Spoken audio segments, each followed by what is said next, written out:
Good morning, everybody. Good morning. Welcome to Difficult Research. Good morning, everybody. Welcome to Difficult Research. Cresha will be here shortly. We're getting ready for this new trial day. I'm so mixed up. I'm trying to remember what day it is. Okay, it's Wednesday.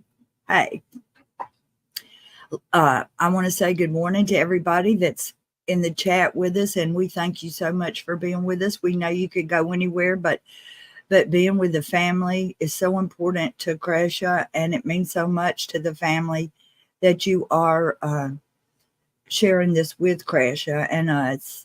And so I want to welcome La Mesa Filipino Food Club.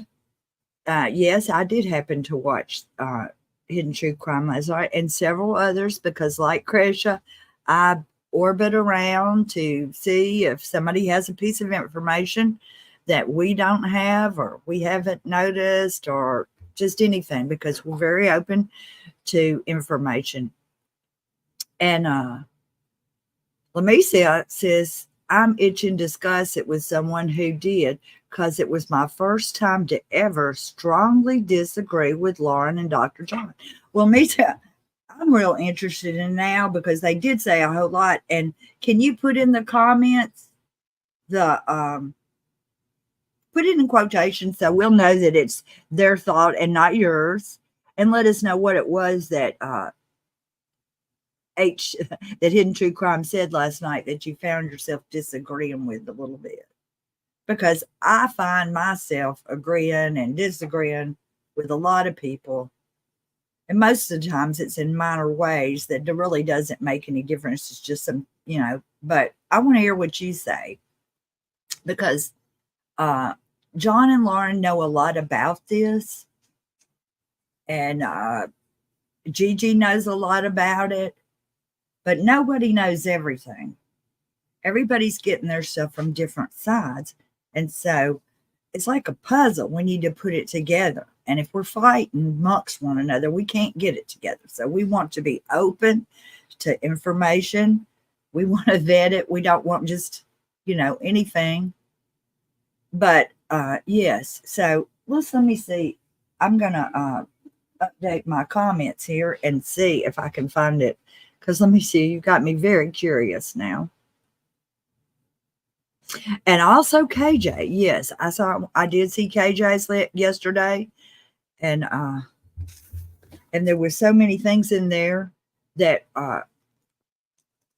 were important to the case, and they did make a lot of sense to me. I can't believe there's if there's this video, I hope there's more video and more things that we're going to hear. But over and over I heard, and it's very important, that whenever Chad was in that car, he hadn't been charged with anything, and he was just sitting there, and he said he wasn't coming back, and that was an admission of guilt.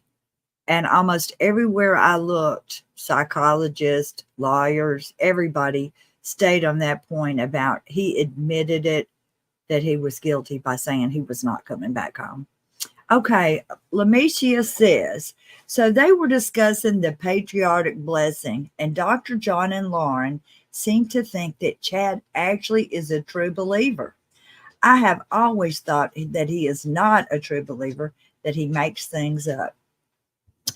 Well, Lamicia, I remember that, and I remember feeling like, because also we have heard that Chad has come around and that even requested that John DeLynn be brought in. So, that sounds like he's listening to, quote, non-believing material. So at the time that he gave the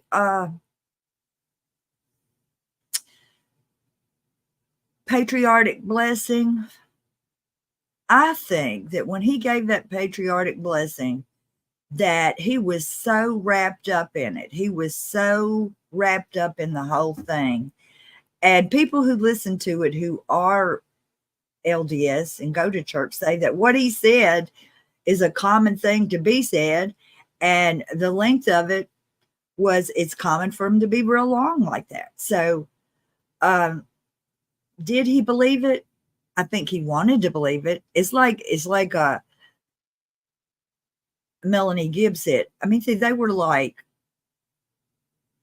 okay, I'm trying to make you, I wanted you to understand how mixed up people get. It's like, maybe, for instance, you may not be very much into sports or whatever, but if you go to a game where everybody there is like cheering for their team and maybe they got kids on the field, there's a fervor that builds up.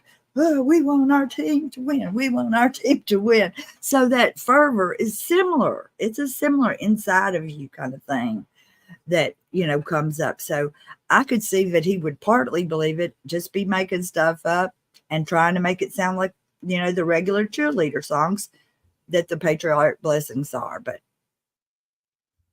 I don't know. I was confused about that too, because I think Lori really does believe it because she's kind of nutso. And I think that Chad thought it was an opportunity to get some women. But he really did make up some stuff that, I don't know. I don't think he ever thought he was the prophet. He might have thought he had prophecy or he was a prophet to his family. But I don't think he thought he was going to be the prophet, as in Munson and Russell, McConkie, those prophets. I don't know, really. Making stuff up too now, like chat.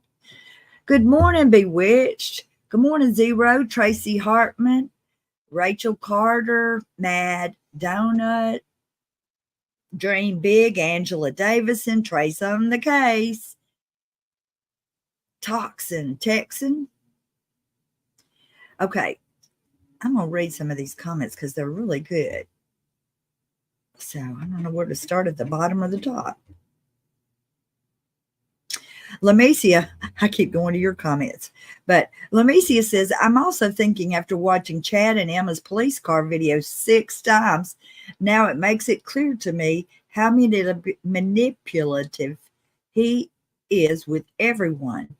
It's all about Chad. It's always been all about him. Yes. And one thing that I want to say that KJ brought up yesterday in her video was that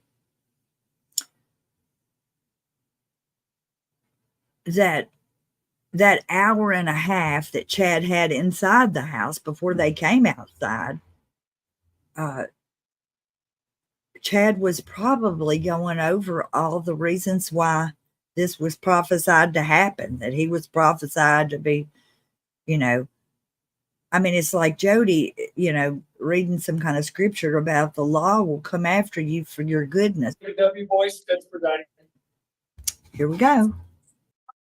Thank you. Please be seated.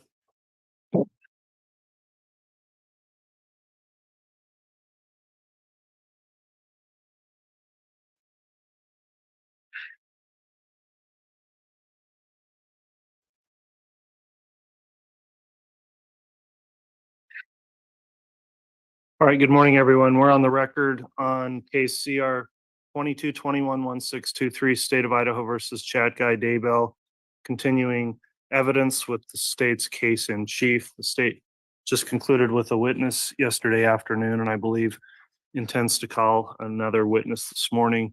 I'll note the prosecution's all here represented, as well as the defendant and defense counsel. Is the state ready to proceed today? Yes, Your Honor. Defense ready to proceed. Yes, Your Honor, and I got the microphone on this time. All right, thank you, Mr. Pryor. If parties are ready, then I'll go ahead and have the bailiffs please have the jurors brought in.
All rise.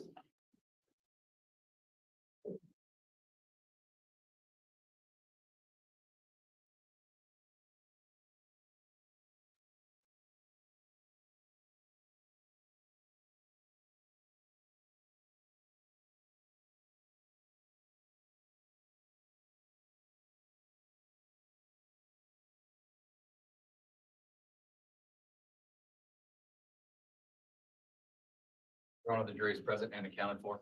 All right, thank you, Mr. Bailiff. Please be seated.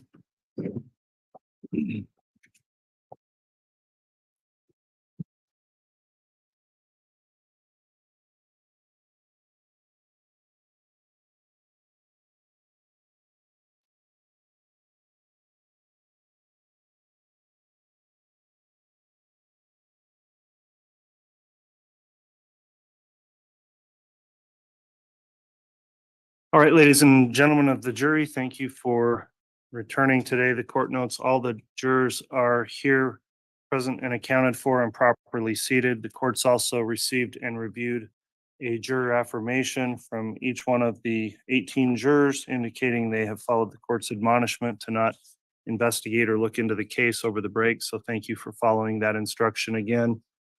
I'll submit those admonishments to the court clerk. I will also indicate one other thing to the jury.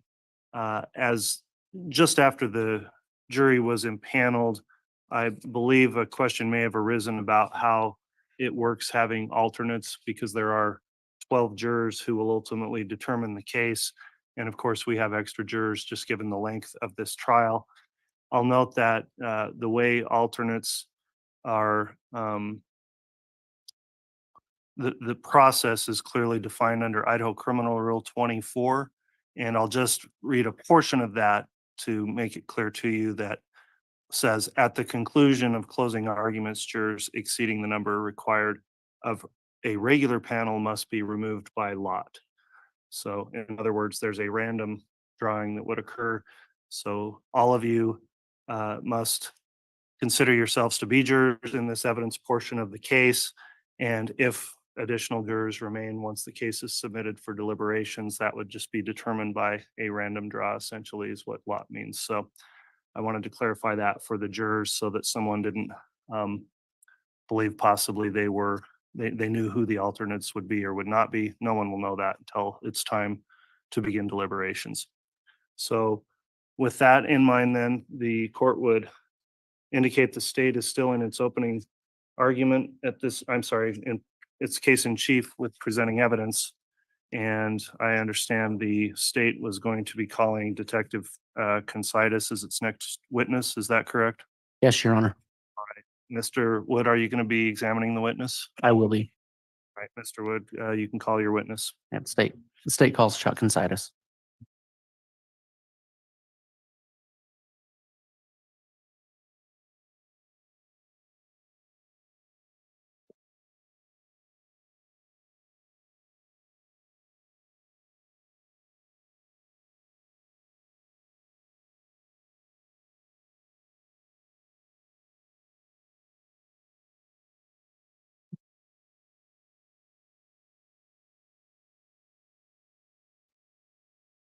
Do you solemnly swear or affirm the testimony you're about to give will be the truth, the whole truth, and nothing but the truth? So help you God.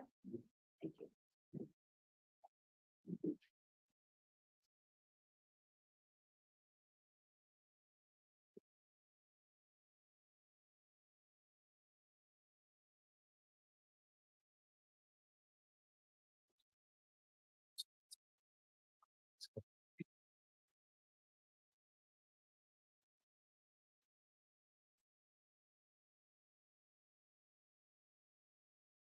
Right, Detective Considas, you've been sworn now. Before you begin testifying, I just want to inquire, this trial is being live streamed on the court's channel, and I wanted to inquire as to whether or not you have viewed any of the testimony or the trial proceedings before your testimony today. Have not. Okay, thank you for that. Mr. Wood, you can inquire on direct. Thank you, Your Honor. Before I do, just briefly, I met with the court and counsel yesterday about some logistics for Detective Considas's testimony. And I spoke about having a copy of his exhibits with him. That copy right now is by my desk. I didn't want to put it up there until court started, and so I'd ask if the court and counsel are still all right with those logistics, that he be handed that box of exhibits. All right, Mr. Pryor will note, we did discuss that in a sidebar. There's a large volume of pages in these exhibits, and does the defense have any objection to those being available to the witness as we go through admissions of those exhibits?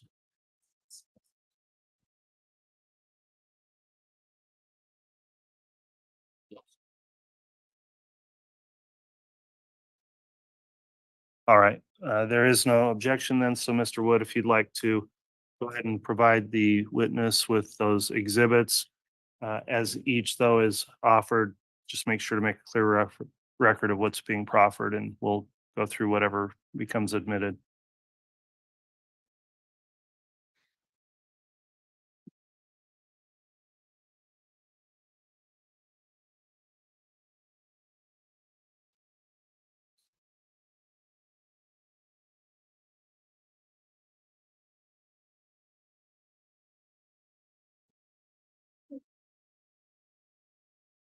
Detective, can you state your name and spell your last name for the record? My name is Chuck Consaitis. The last name spelling is Kunsaitis. What is your occupation? I'm employed as a police officer at the city of Rexburg. And what is your title? I'm a detective sergeant in the investigations division How long have you been a detective? since 2011. And what did you do prior to that? I was in the patrol division and as an acting patrol supervisor at one point before moving to the investigations. Are you post certified? I am graduated post class 131. And what is post? It's the police academy. And in your role as an officer, have you continued receiving training over the last or during your career? Yes, I have. I've been education and training in drug and narcotics investigations, missing persons, death investigations, financial crimes. Detective, how did you become involved in the case regarding Tylee Ryan, JJ Vallow, Tammy Daybell, and Chad Daybell? In November 27th of 2019, I was aware that then Detective Hermosillo, who's now a lieutenant, he was conducting search warrants at 3 different locations at the Rock Creek Townhomes at 565 Pioneer Road. I believe the apartment numbers were 174, 175, and 107. And did you aid in that search? I was not a part of the original service of the warrants. I did show up on scene later in the afternoon and checked in with Detective Hermosillo and asked if I could be of any assistance. On that day, did you obtain a search warrant for a storage unit? I did. Detective Hermosillo had me walk through apartment 175 just to see if there's any evidentiary items of value that may have been missed. I located in the master bedroom of 175, which was the apartment that Lori Vallow was currently living in.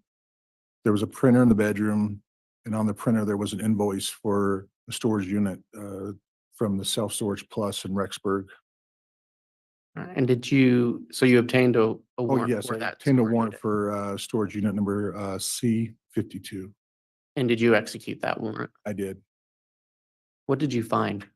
There was and there was a medium-sized unit, and there was only a bin, a tote bin with some items of like a baseball glove, some ice skates, some photo albums, and a couple of bicycles and a scooter. There wasn't a lot of content inside the storage unit. All right. Detective, at any time in your investigation, did you have occasion to write a warrant for a PO box in Sugar City, Idaho? I did. In late December of 2019, I got information from Gilbert Police Department in Arizona that Lori Vallow had a PO box in Sugar City, Idaho, just outside Rexburg. And so you wrote a warrant for that. I did. Did you execute it? I did. What did you find in executing that warrant? There was a large bundle of unopened mail, approximately 100 pieces or so. They were addressed to both Lori Vallow and her then husband, Charles Vallow, was deceased, and her brother, Alex Cox. All right. And going through that, did you find anything of interest to your investigation? Yes, there were several pieces of mail that were from financial institutions. There was cell phone bills. There were letters from the IRS and Social Security Administration. And based on what you found, did you obtain a warrant for any other mail? Yes, around that same time, the owner of apartment 107 of the Rock Creek Townhomes, I believe his name is Stephen Cruz. He had contacted the police department and said there was some event. Your Honor, I think it goes to the question of why he did what he did. I'm just, well, in terms of what he said specifically, I'll sustain the objection. It's hearsay. Detective, without saying what anybody else told you, did you write another warrant for mail? Yes, there was some abandoned mail that was turned into the police department from apartment 107. Based on what you found in those warrants for the mail, did you serve any other warrants or subpoenas? Yes, we served several warrants and subpoenas to different financial institutions and the cellular device companies. What was, you said financial records, correct? Yes. What was the purpose of obtaining financial records in your investigation? Well, we're a missing person case, and so there's a lot of information you can glean from going through financial records. It's not just how much money is in the account. You can look through the account to see if it's a regularly used account, if it's a business account, a savings account. You also get a kind of a peek into the life on how people spend their money, if they're eating out a lot or if they are just paying bills. You can kind of get an understanding of how people go about their daily lives.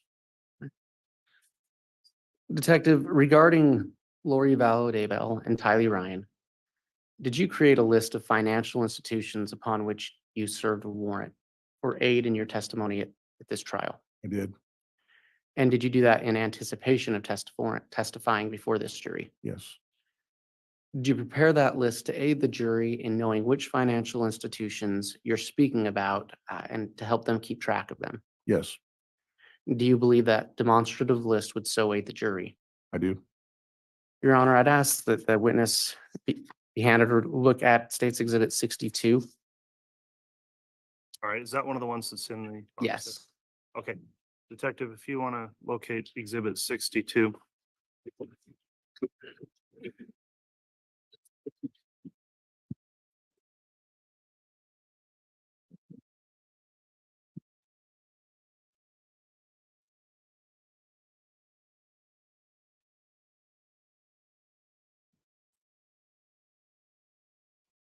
Detective, do you recognize that?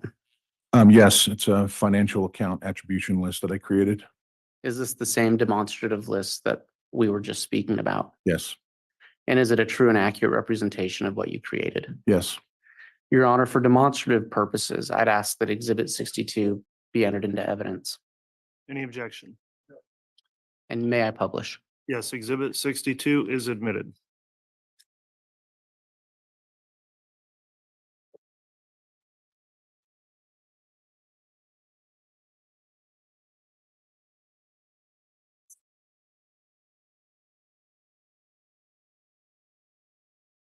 Detective, is there a pointer yes. there? Can you walk the jury through the accounts that you are going to be talking about? Okay, so on this page, we're going to be, or just specifically for Lori Vallow, Daybell, and Tylee Ryan. Again, having served several subpoenas and warrants, we're looking through everything. We were able to narrow it down to these particular accounts that are pertinent to the investigation. And I didn't realize that wasn't all showing. And so you had accounts for Tylee Ryan as well. Yes. All right. Would you like me to go over them briefly? Yes, Or- please. Okay. So the top account there, it's a JP Chase Bank. It's a joint account with Charles Vallow, and the number on the end right over here is just the account number, just the last four. There was another account through JP Chase that was a joint account that Lori had with her daughter, Tylee. There was an additional JP Morgan Chase account that she shared with Charles Vallow. This was another kind of a business account. And then we learned that there was a personal account through the BBVA Compass account that Lori had created for herself. And then at a later time, she created a joint account with Tylee through the BBVA. And then the next are credit cards. There's a Barclays Hawaiian credit card joint account that Lori Vallow shared with Charles. And they were each issued a card, and you see Lori had a card 6611 and Charles had a card was 0991.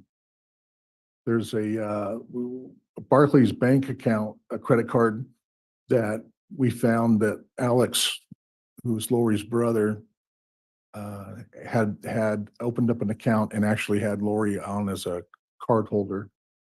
And you see that Alex had two cards here, and then Lori had a card in the last four numbers in that card was 9259. We have an additional First Hawaiian Bank account that Lori had. And the last two we see here are Chase Southwest Air, the PFS marketing credit card. The PFS is a premier financial service. That was the business account that Charles Vallow had. He was an owner of this financial service. And then we had the National Life Insurance of the Southwest. Lori had a policy that she took out for personal reasons for $2 million. And just below that, the Tylee Ryan attributions, the same ones that were up on top under Lori's name, but we just put them under her name. So there's the JP Chase Morgan account, the 3918. This is an account she had while she was living in Arizona before they moved to Idaho. And then Lori opened up an account with Tylee when they got to just before they moved to Idaho. And Tylee was she had a Jeep Wrangler that Charles Vallow had purchased, and Tylee was making payments on. So we created that there. Thank you. Mhm. Your Honor, I'd ask that the witness look at State's Exhibit 63. And 63 has several subparts. Okay, make sure to identify those subparts then, and Detective Considas, you can locate that exhibit, please. Thank you. And Your Honor, I'd note for the record that 63 itself is a business record affidavit. And so this document comes in by way of stipulation. All right, exhibit 63 then. Give me a moment, we'll take a look at that also.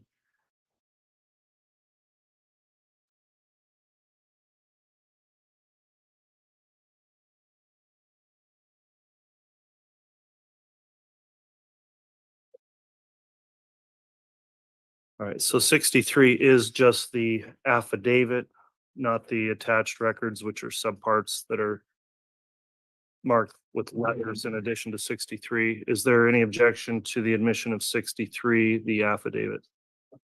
Very well, exhibit 63 is admitted. Thank you.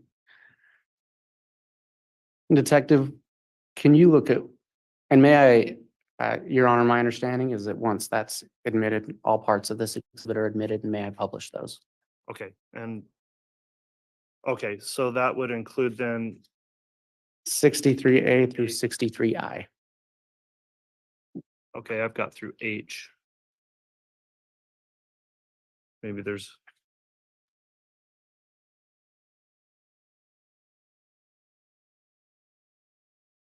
We'll make sure we get a copy of that. okay. And then well, does council have a copy of it? Okay. I have a courtesy copy up through 63H, but you're saying there's also an I? Yes. Okay, so exhibits 63A through I are also admitted then. Thank you.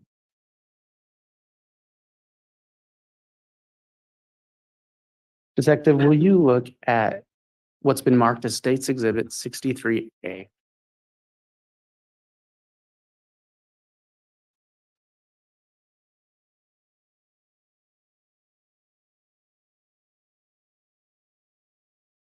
What is that? This is a electronic signature card for the account of a JP Chase Morgan, the 0769 account. What is the significance of that account to your investigation? So we learned that this account was an everyday account that both Charles and Lori utilized while living in Arizona. And we know that with this account is specifically interacts with Tylee's joint account when they're moving monies, transferring monies from account to account. All right. Can you look at State's Exhibit 63B?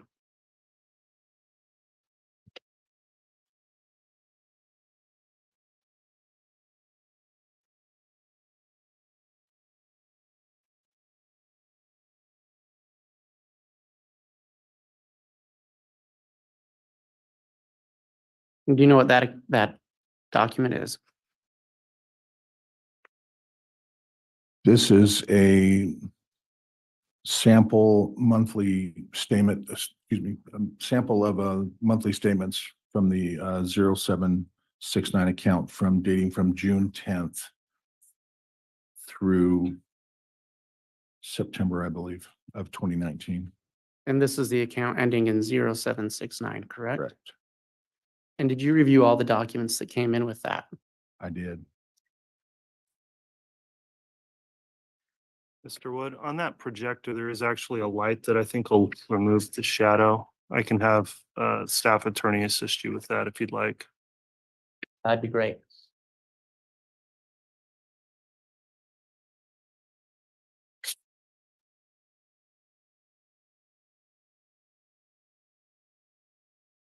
Thank you. Are there regular deposits into that account?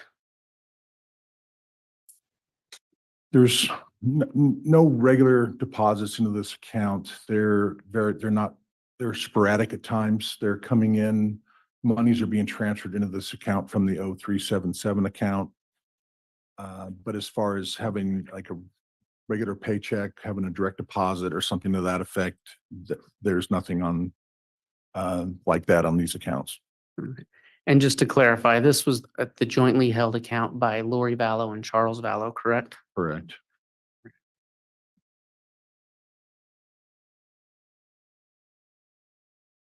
Detective, can you pull out what's been marked as State's Exhibit 63C?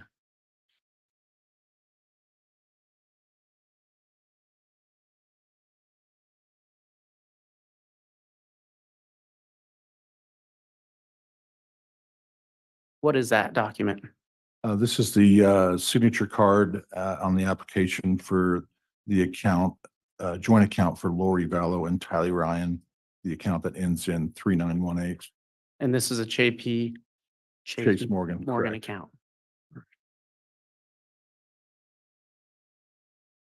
And can you pull out what's been marked as 63D?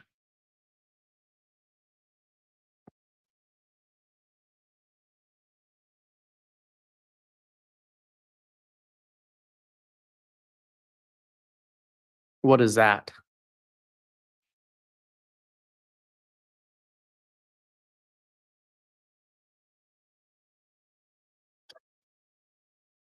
This is a sampling of monthly statements from Tylee's account from January of 2019 through,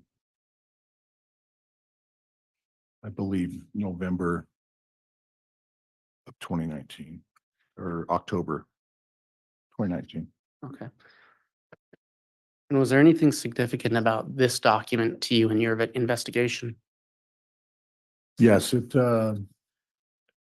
shows Tylee is very active on this account. She is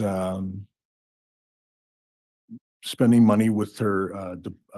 She is receiving death benefit stipends in this account from her father, Joe Ryan, who passed away April 3rd of 2018. So Tylee was receiving death benefits, and the death benefits were regularly deposited into this account. And Tylee was very active in this account. When you say active, Well, she was out spending money almost on a daily basis. She was going to convenience stores, gas stations, shopping centers, fast food. and you stated this is the account she was receiving her Social Security payments in. Correct. And were those monthly? They were, they appeared towards the end of the month. Since she first started receiving her benefits June 14th of 2018, and they were regularly occurring into this account. And do you know how much she received? In 2019, she was receiving $1,859 a month.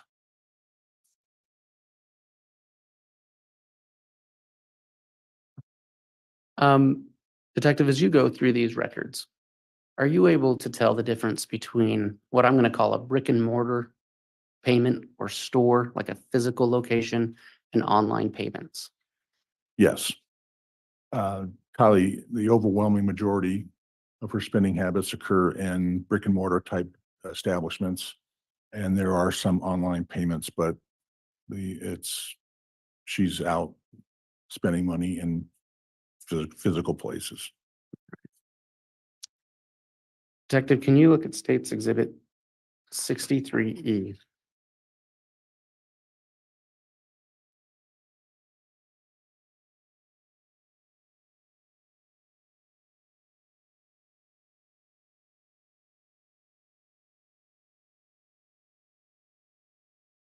What is that document? This is the partial monthly statement showing from August 23 of 2019 through September 3rd of 2019 for Tylee's 3918 Chase Morgan account. And what is the significance of that document to your investigation? Well, it still shows through August, she is out actively spending money.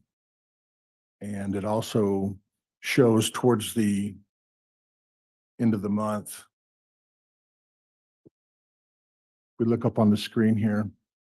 So she's really active coming through here. And then when you get towards the 1st of September, and these, I just want to make a clarification here on this outside row. That's the posting date. Inside on the statement, you'll see a date of 9/1. So it shows Tylee moving from Arizona, heading north. And this is the same time frame when they were moving to Idaho. And when you get down to the bottom of the page here, it shows that her last in-person use of a card was done in St. George, Utah on the 1st. There were 2 purchases at a McDonald's that day. And is St. George between Oh, I'm sorry. Rexburg and Maricopa County? Yes, I'm sorry for those that take it for granted. I'm sorry. St. George is one of the first cities you come to in Utah when you come up north out of Arizona as you're heading towards Idaho. Was there any record of any money being deposited into that account after that date shown, the last date shown on that record? No. So we had learned that in the middle of August, I believe it was August 16th, Lori, Tylee's mom, had contacted Social Security and had stopped having the monthly stipends deposited into Ty's account. And she then switched those monies to be deposited in to her own personal account, Lori's personal account from the BBVA. So there were no more funds coming into this account at all. Detective, can you look at what's been marked as State's Exhibit 63F?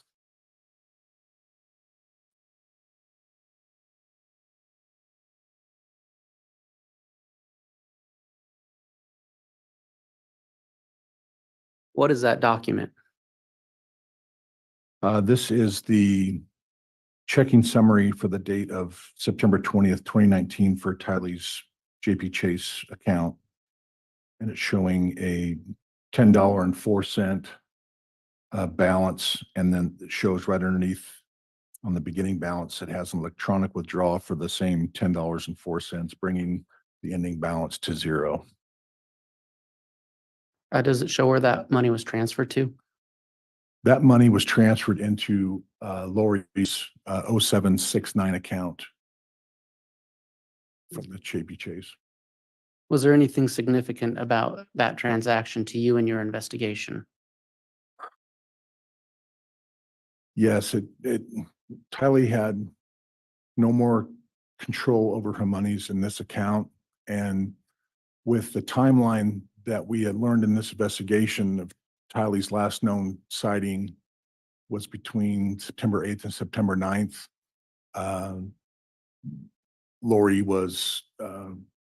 had closed out this account there was no more use for it. Detective, can you look at what's been marked as State's Exhibit 63G?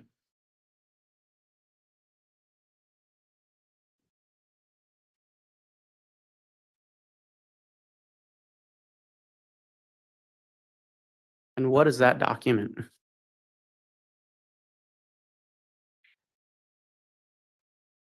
This would be it's an online administration tool for people who bank with JP Chase Morgan.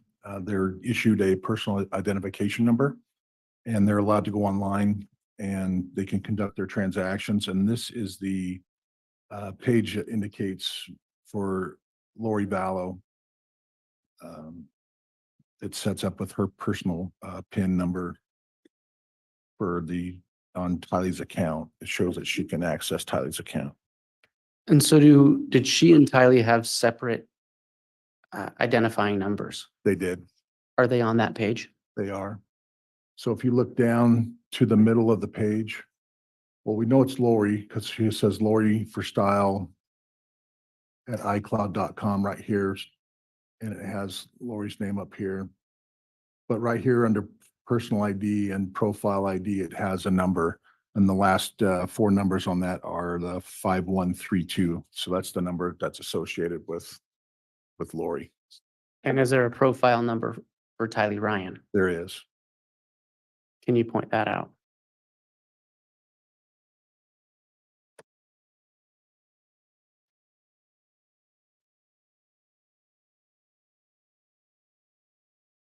So if you were to go 2 more pages into this document,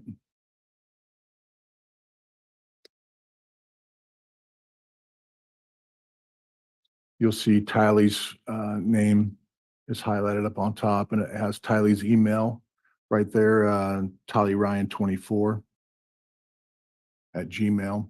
And if you go down to the profile ID just underneath that, it has a number right here. And the last 4 on those are 0212.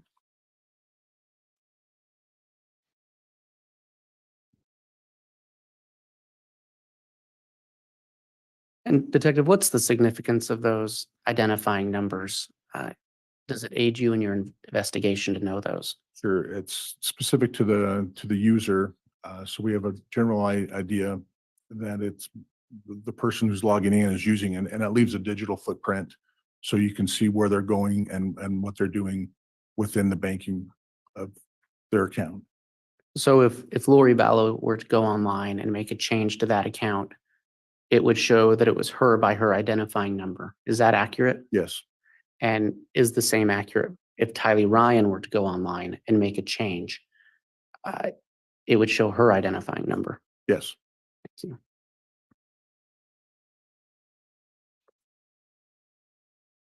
If you were to go to the next page.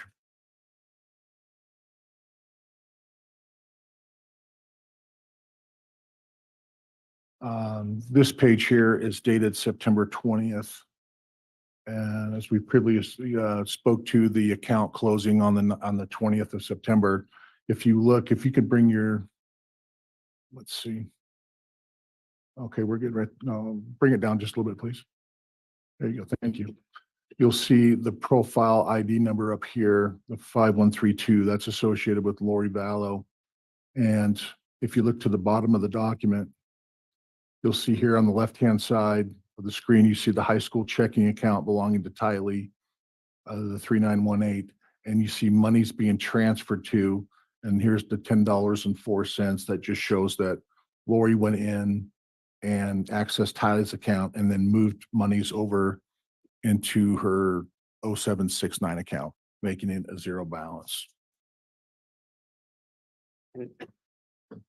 And so just to clarify, Detective, you're able to verify that it was Lori that made that transaction by that identifying number. Correct. And what was that date again? September 20th of 2019.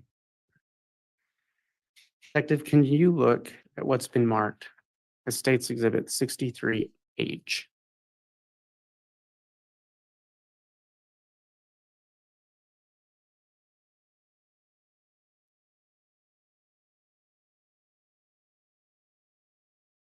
This is a checking summary showing a zero balance on Tylee Ryan's 3918 JP Chase Bank. And what's the date on that? Or I should say, is there a date on that? I'm not seeing a date on it, but it would be for anything after September 20th. All right. And can you look at what's been marked as State's Exhibit 63I?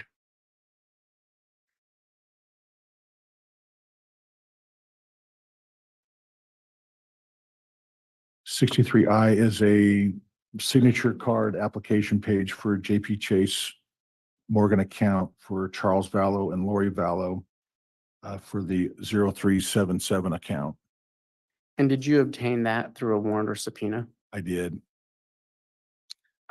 Did you provide that to any other law enforcement agency to review? I did. I have some knowledge of this account, but the primary reviewer of this account was Michael Douglas, FBI forensic accountant. All right.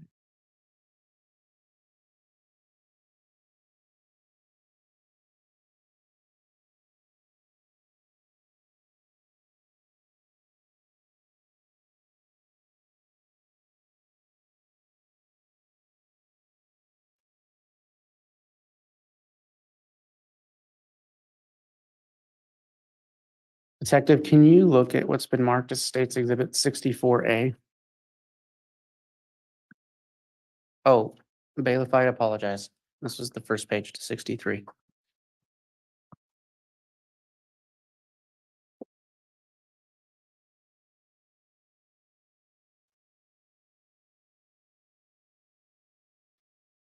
And Your Honor, I would just note for the record that State's Exhibit 64 is a business records affidavit, and that this document has subparts 64A through C.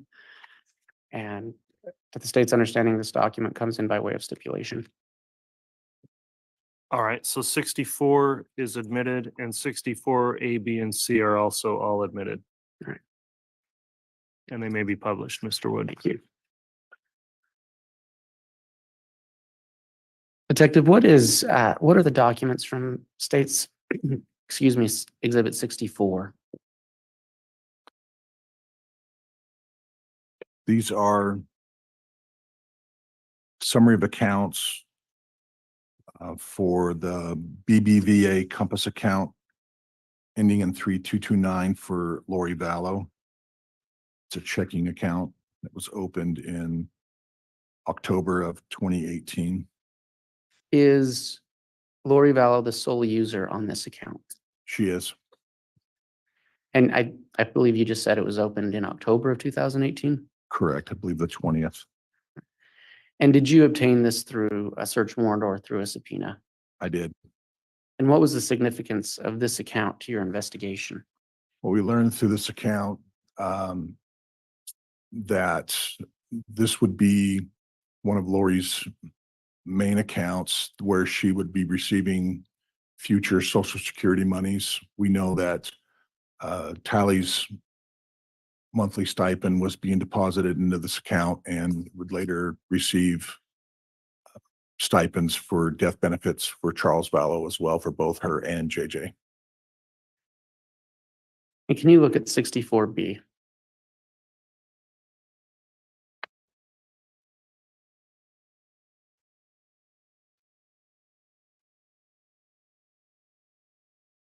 And what is that? This is a sample portion of monthly statements for Lori's 3229 BBVA account from August of 2019 through, I believe, January of 2020. Detective, I want to call your attention to a deposit made on August 28th. Can you see that? I can. And what was that deposit? And if you can use a pointer to point it out to the jury. So just below mid-page on the screen here, we see a credit for Social Security Treasury deposit for $1,859. This account this deposit is associated to Tylee Ryan. And we know from when multiple deposits are made into a banking account from Social Security, so if there's more than one person receiving monies, they're given special identifiers so you can see which deposits belong to which person. So if we look here at Tylee's, you see the reference and it has the X's, and then we see the 4121C1. So the 4121 is the last four numbers of Joe Ryan's Social Security number. His Social Security number is 146604121. And then the C1 is just it's a designated identifier for child. So it'd be Tylee being a child, a minor under 18, receiving death benefits from her biological father. And that was the Joe Ryan you Joe mentioned, Ryan, correct. who you testified was deceased. He was deceased. He died on April 3rd in 2018. And so that's how you're able to identify that payment is assigned to Tylee Ryan, even though it's going into Lori Vallow's account at this point. Correct. And from your investigation, is this the first deposit of Social Security benefits for Tylee Ryan into this account? Yes, this is the first deposit. And where was Tylee Ryan receiving her Social Security benefits before that? As stated, she was previously receiving them in her JP Chase account, which her mother has since closed out. And again, what was the date of that deposit? This was on August 28th of 2019. And was there anything significant about that to you, about that date? We learned that our investigation, we believe that Tylee was killed 10 days later.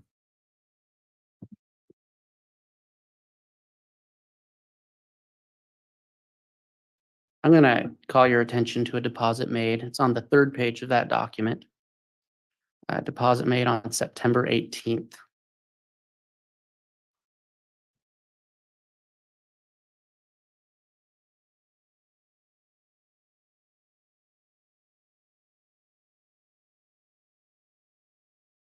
Are you able to locate that? I am. Can you, with your pointer, identify the deposits made on September 18th? Yes, so there's two deposits made on that day. One in the amount of $3,902 and the second for $4,157. You see them here towards the bottom of the page right here. They were deposits from the Social Security Administration, Treasury Department. As you see the X's here, you have a different last four number, the 9801, and then you have a C1. And then on the next line down, you have the 9801E.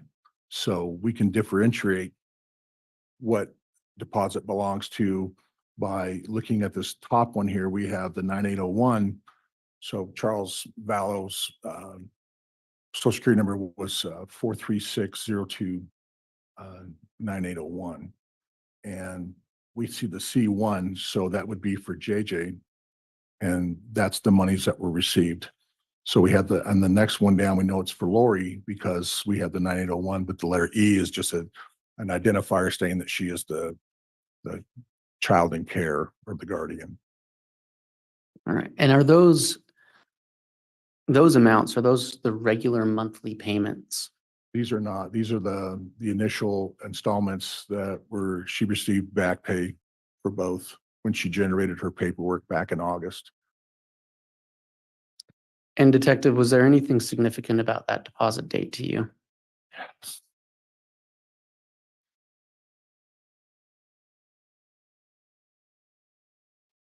What is that?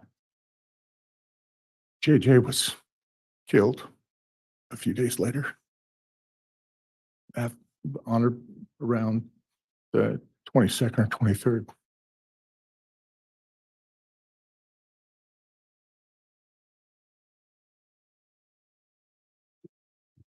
Detective, you mentioned earlier that this account, this BBVA account, ending in 3229, received from August on all of the Social Security payments. Yes, And did you review this document for those payments? I did.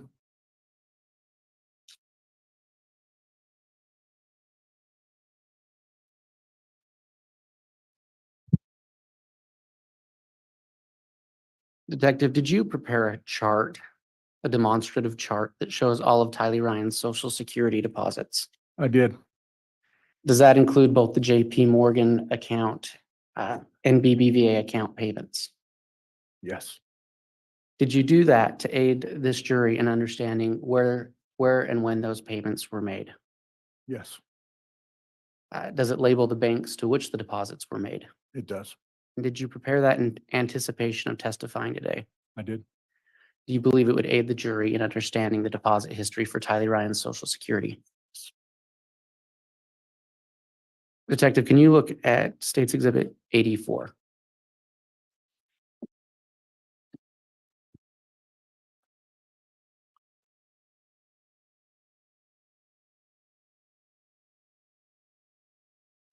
Is that the document that we have been speaking about? Yes, And is that a true and accurate representation of the demonstrative chart you created?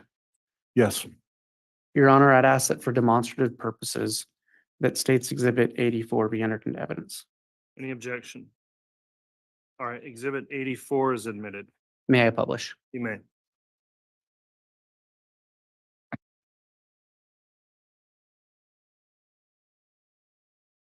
Detective, can you walk the jury through that chart? sure. This chart depicts Tylee Ryan's Social Security benefits. It's the history of her timeline. So they're up in the upper left-hand corner. There's three different colors on this legend. So the first one, the purple colored, it's a Social Security benefit, was deposited into the joint JP Chase Morgan. So this was Tylee's first account, the 3918. And then we have on the second one, we have the benefit amount deposited into Lori's own personal account after we believe Tylee was killed. And then we have one that has some hash marks on it, and that's shows that it was deposited for that month. But since Tylee was alive, we discount both those months, but they're just showing that deposits were made. All right. And are there other dates on that chart? Yes, so on the first line, we have the date of 4/3/18. That's when Joe Ryan, Tylee's father, died. And then Tylee begins receiving benefits on the 14th of June. You see the large sum there. It's for her back pay, if for lack of a better analysis. And then she starts receiving regular deposits of $1,800. And then when 2019 comes around, she gets a percentage increase. So that's why it's at $1,859. And then as we go towards the end of the middle, we see on the screen here on July 11th of 2019, this is the day that Charles Vallow was killed. And then the deposits keep going. And then on the 12th, Lori contacted the Social Security Administration to change Tylee's benefits. I think earlier I stated the 16th, but it was the 12th, so I stand corrected on that. The deposits for Tylee into the BBVA account now, since she's no longer receiving them in the JP Morgan. And you see here on the 8th, that's the last proof of life we have for Tylee. We have nothing in our investigation has shown that she is living after this date. And then after, for the month of October, Lori's receiving Tylee's benefits directly into her personal account. And then as you see here on the bottom line here, on June 9th, we find Tylee at the defendant Chad Daybell's property.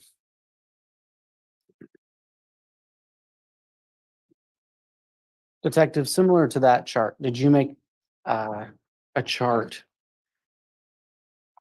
for JJ Vallow's survivor benefits and Lori Vallow's mother, child, and care benefits? I did. Did you make that in preparation for testifying today? Yes. And did you rely on the banking documents that you reviewed in making that chart? Yes. Can you look at State's Exhibit 85?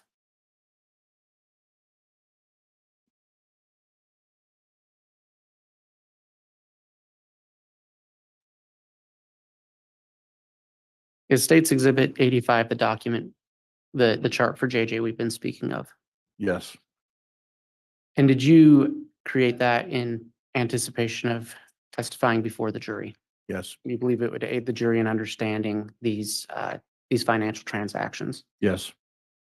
Your Honor, I would ask that for demonstrative purposes only, that State's Exhibit 85 be entered into evidence. Very well. No objection. So Exhibit 85 is admitted. And may I publish? You may.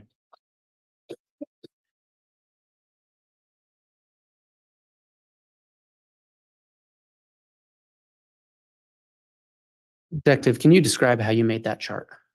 Yes. This is a chart depicting JJ's and Lori's or JJ's Social Security benefits that are going into Lori's BBVA account. Again, the legend on the upper left shows the benefit amount deposited for JJ. Underneath that, you see the color for the amount deposited for Lori. And then the hash mark box shows, but it's not included in the total amount deposit because we believe JJ was alive for that month. So as we go through the chart here, as stated in July of 2011, I'm sorry, July 11th of 2019, Charles Vallow was killed in Arizona. Lori applies for benefits in August and starts receiving benefits in September. And this is their first deposit. And as stated earlier, this is not their regular deposit. It's for the back pay when she generated her paperwork to receive the benefits. And then very next box we see on 9/23, that's our last proof of life for JJ. And then you see the benefits being deposited in. They each were receiving $1,951 per month. So they received for September and then October And then you look here on the last one, and then November 5th, this date is important to the investigation because that's the day that Lori Vallow became Mrs. Daybell and married Chad in Hawaii.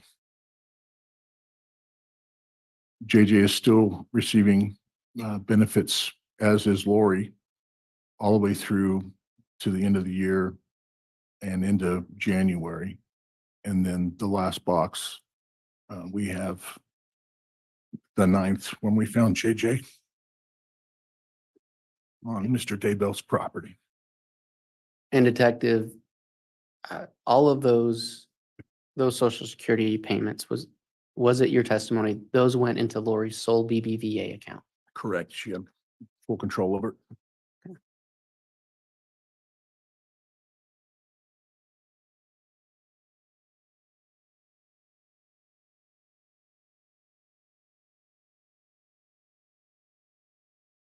Detective, can you review or pull out State's Exhibit 65? And Your Honor, while he does that, State's 65 the Exhibit 65 itself is a business record affidavit with subparts A through D. Where this has a business records affidavit, State's understanding this comes in by way of stipulation. Mr. Pryor, any objection to 65 and subparts A through D?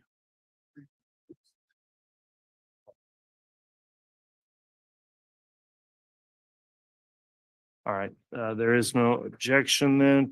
Exhibit 65, the electronic business records affidavit is admitted. Exhibits 65A through D are also admitted. Thank you. Detective, what is State's Exhibit 65 in general? The entire exhibit is dealing with Tally Ryan's joint account that her mother opened for both of them to share for the BBVA, and they did that in August 19th of 2019. All right. And can you look specifically at 65A? Are you familiar with that? Yes, What is that document? this is a summary of accounts. It's a signature page for the application for the account of Tally Ryan that ends in the last four numbers of 5794. And both her and Lori are signers on it. And that's through BBVA. Correct. When was this account opened? The 19th of August 2019. Can you look at State's Exhibit 65B?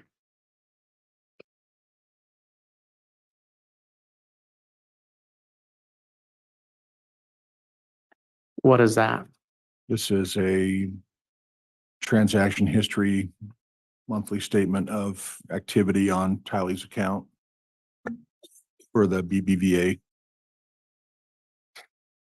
And in your investigation, was there anything significant about this document? Yeah, two things. So one, that Tylee was not receiving any more deposits into this account from Social Security where she was in JP Chase Morgan. So any deposits that come into this account are now coming from her mother through transactions within the bank. This particular page we see was created on 8/19, and for the first couple of days, as they are, traveling from Arizona on their move to Idaho, you see again where on out here we have the date of the transaction, but after these post dates of 9/3, it just shows that this card was used in person only 3 times. And that was during their move from Arizona to Idaho. They were at 3 different places. One was in Fillmore, Utah, which is in southern Utah. And it was used at a convenience store. There was one that was used at a Maverick in Perry, Utah. Again, I believe that's still southern Utah. And then there was one that was used in the Wickiup, Arizona. I'm not familiar with geographically where that city is located in Arizona, but it was used on that date. And from there, everything else that we've learned for this account was done online, with the exception of two more dates, one in September and one in October. All right. Can you look at State's Exhibit 65C?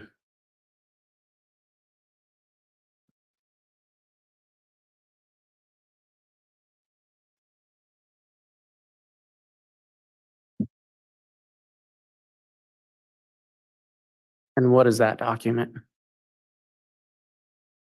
This is transaction history for Tylee's account, the 5794 BBVA from August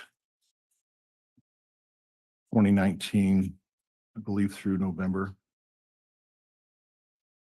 of 2019. I'm sorry, it goes through January of 2020. Okay. And earlier we spoke about on Tyler's JP Chase Morgan account about spending between brick and mortar stores and online payments. What's the general nature on this account?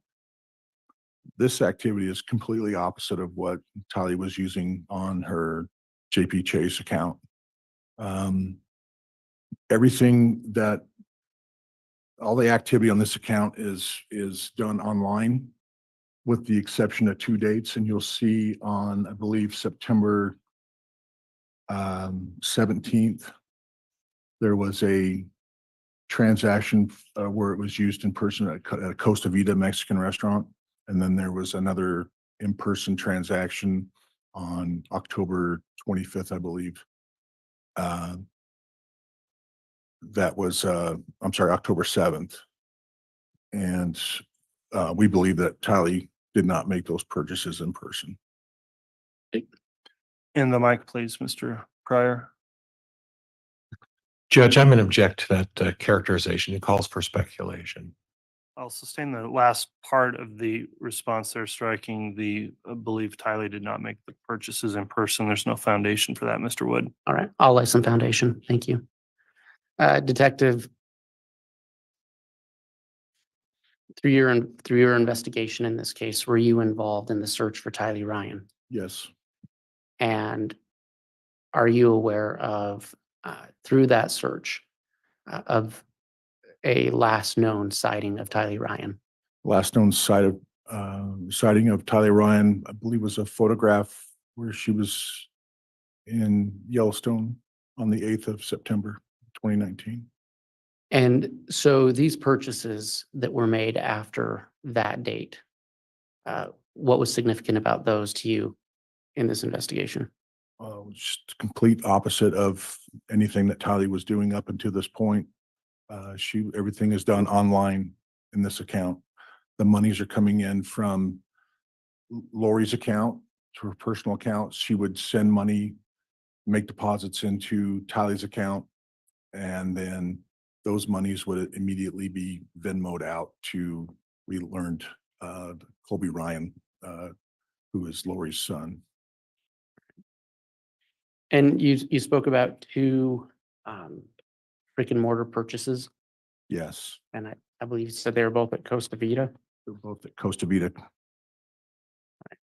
And ask you to look at State's Exhibit 65D. Okay.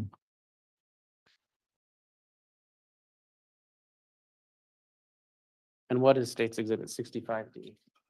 States, the exhibit is a copy of the receipt that I obtained for a purchase with Tylee's account on the 17th of September of 2019. Right. It was an in-person purchase. And on the third page of State's Exhibit 65D, what is that? This is a Costa Vida receipt dated October 7th, 2019, that was used with Tylee's card associated with this account for an in-person purchase.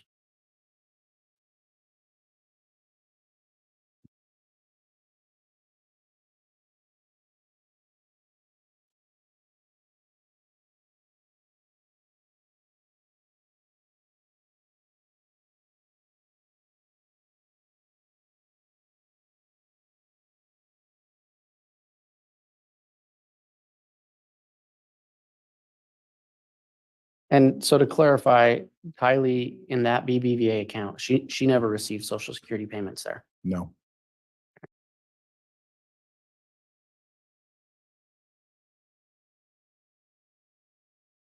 Detective, can you look at State's Exhibit 66?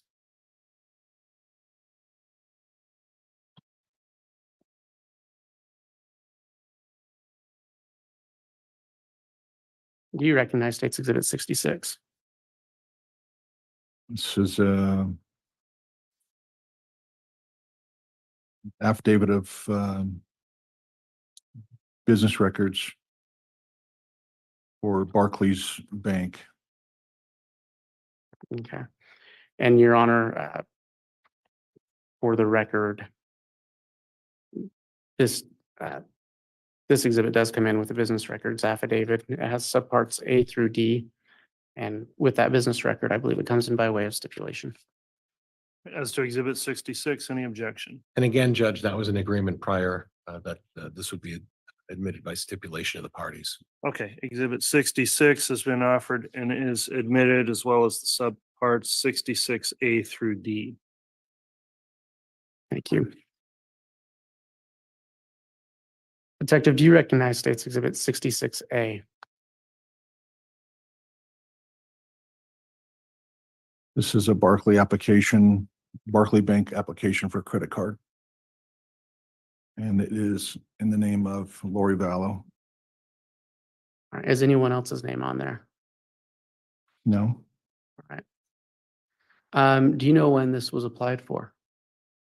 the application date was September 24th of 2015. And can you look at application 524-71125? This is the application for Barclays Bank credit card for Charles Vallow.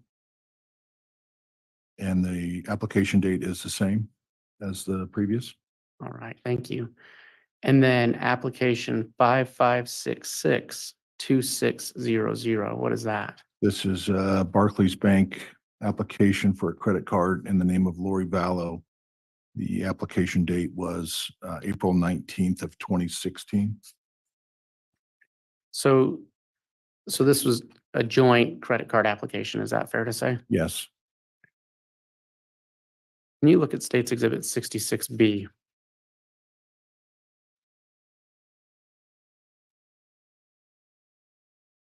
What is that? this is a monthly statement of transactions activity for the Barclays credit card belonging to Lori and Charles Vallow. In your investigation, was there anything significant about the information you found on this page? Yes, two things stand out. On the second line down for June 12th, we see a credit card payment to Valley of the Sun Mortuary in Chandler, Arizona. And this is the day after, if you recall, Charles Vallow was killed on July 11th of 2019. And the second date is all down to the bottom of the page here. So on July 20th, we see an airline ticket purchase for Legion Air in the name of Chad Daybell. And the airfare was round trip from Provo, Utah. The PVU is the acronym for Provo. And the IWA is Phoenix Mesa. And then round trip back to Provo. Detect, I'm sorry. go ahead, I didn't mean to interrupt. You see on this page here too that you have purchase activity for Charles Vallow, and there is no transaction activity in July. And then you see that this card used by Lori Vallow that was issued to her, it was responsible for these transactions. All right. And so the transaction for the payment for airfare for Chad Daybell was what date? On July 21st, it was the purchase date. The July 20th was the post date. And to your knowledge and investigation, was Chad Daybell married to Tammy Daybell at the time He was. that was purchased? Yeah. Can you look at States Exhibit 66C?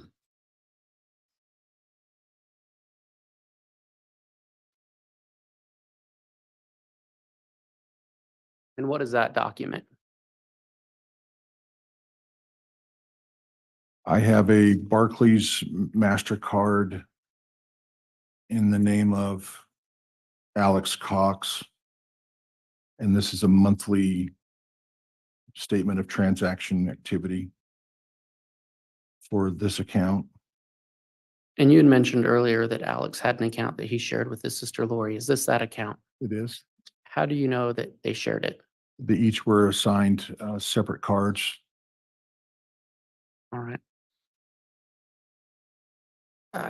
Can you describe, or is there anything else of significance on this document to your investigation? Yes, we have at the bottom of the page, we have airfare for Lori Vallow flying from Phoenix Mesa to Idaho Falls on a round trip, and that would be February 25th. And is the Idaho Falls Airport the nearest airport to Chad Daybell's residence? Yes.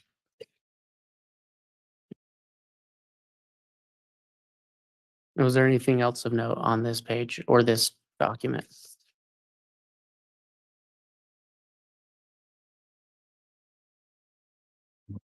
No, on the next page. Okay.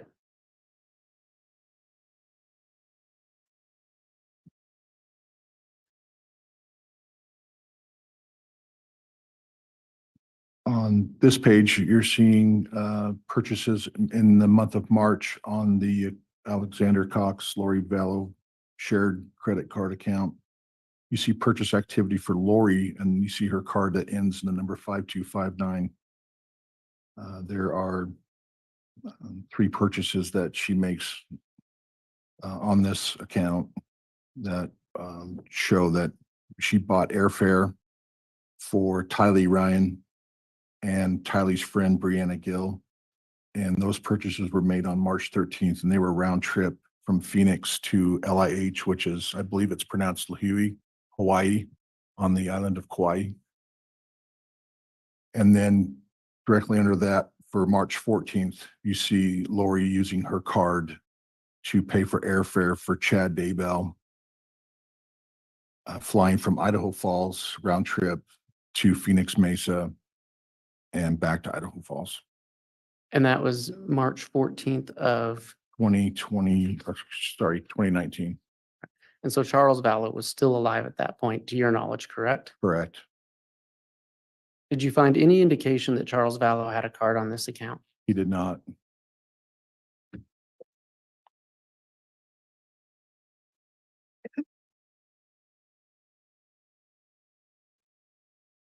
And then Detective, would you look at States Exhibit 66D?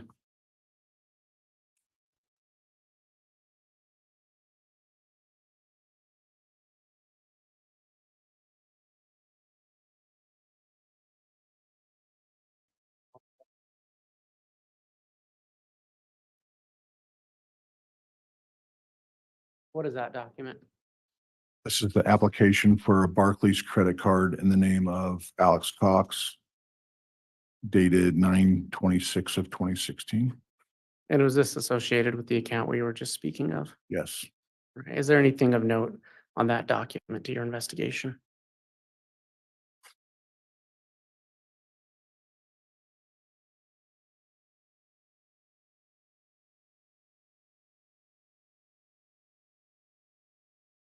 Are you talking about just this particular page? Other Just than- in that document, is it just the It's just the account information for account information? Alex, yes.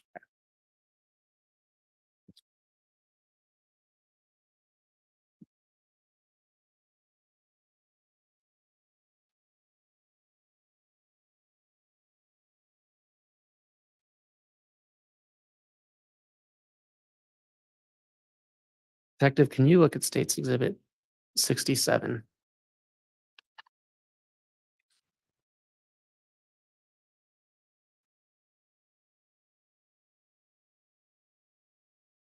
And Mr.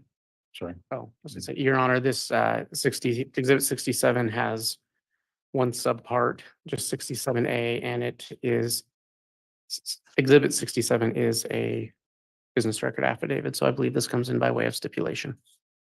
All right. any That's obje- correct. Very well. By stipulation, the parties exhibit 67 and exhibit 67A are both admitted. All right. Detective, are you familiar with State's Exhibit 67A? I have some knowledge of it, and it's the account um, from First Hawaiian Bank for Lori Vallow. And did you receive this through a warrant or subpoena? I did. Did you review this? I was not the primary reviewer of this. Did you provide this to another agency to review? I did. I provided it to forensic accountant Michael Douglas of the FBI. All right.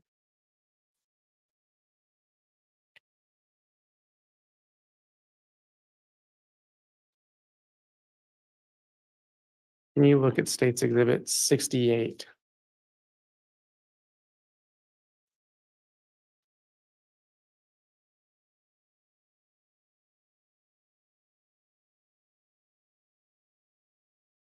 Do you have that? Yes. What is that?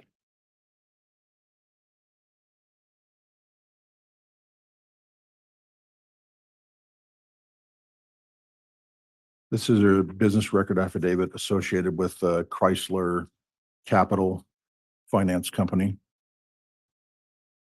And Your Honor, this, again, State's Exhibit 68 is a business records affidavit, has one subpart 68A. I believe this comes in by way of stipulation. That's correct, Judge.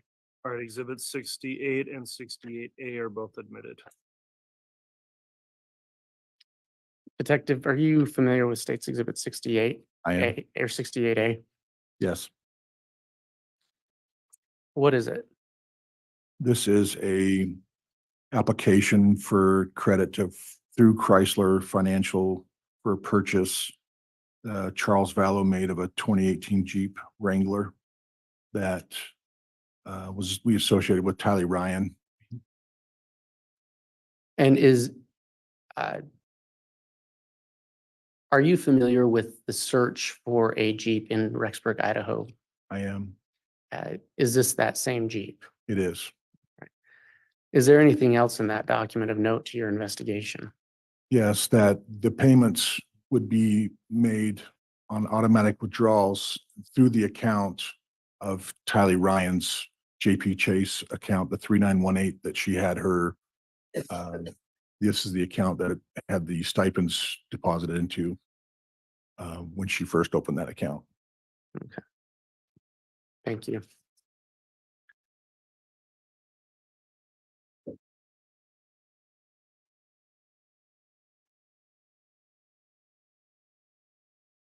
Detective, can you look at State's Exhibit 82?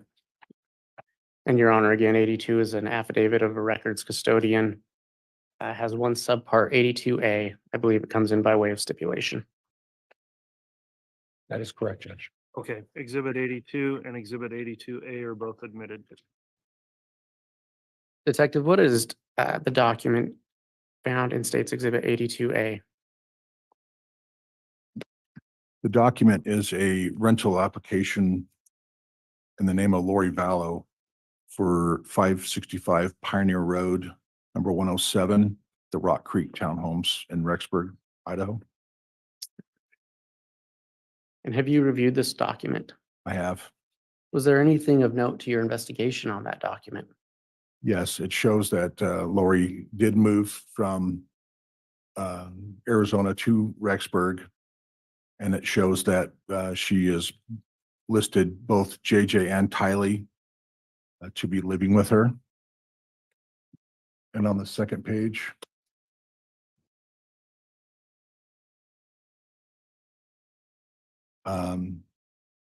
you see here that, If you're going to point something out, if you Okay, yes. can point it with a. sorry. So her monthly rent from her previous residence in Arizona. She stated the reason for leaving. Lori writes, she is bringing children to attend BYUI. My daughter graduated high school at 16 and wants to attend BYUI, but is too young to live alone, so I'm coming with her and relocating. Okay. And then below that, you see, as far as her income, she lists Social Security. So all of the Social Security benefits, Lori's claiming just as her sole income. And was there an amount that she gave for that? There was. So there's $5,740. And if you combined all three deposits, the one for Lori, the one for JJ and Tylee's, it arrives at this amount right here. Thank you.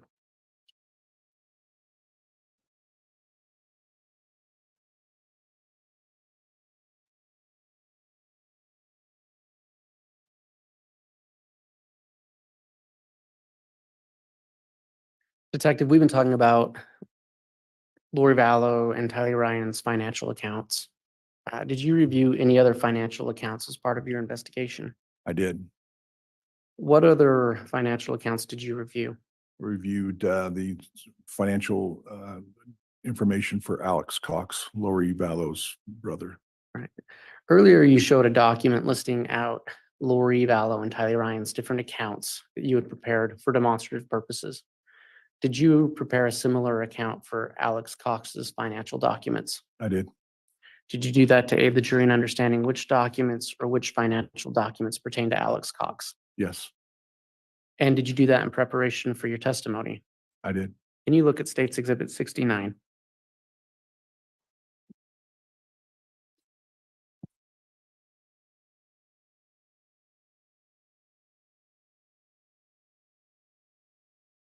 Is this the same demonstrative list that you've been speaking about?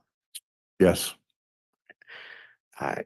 Your Honor, for demonstrative purposes only, I'd ask the state's, or is this a true and accurate representation of the list you created?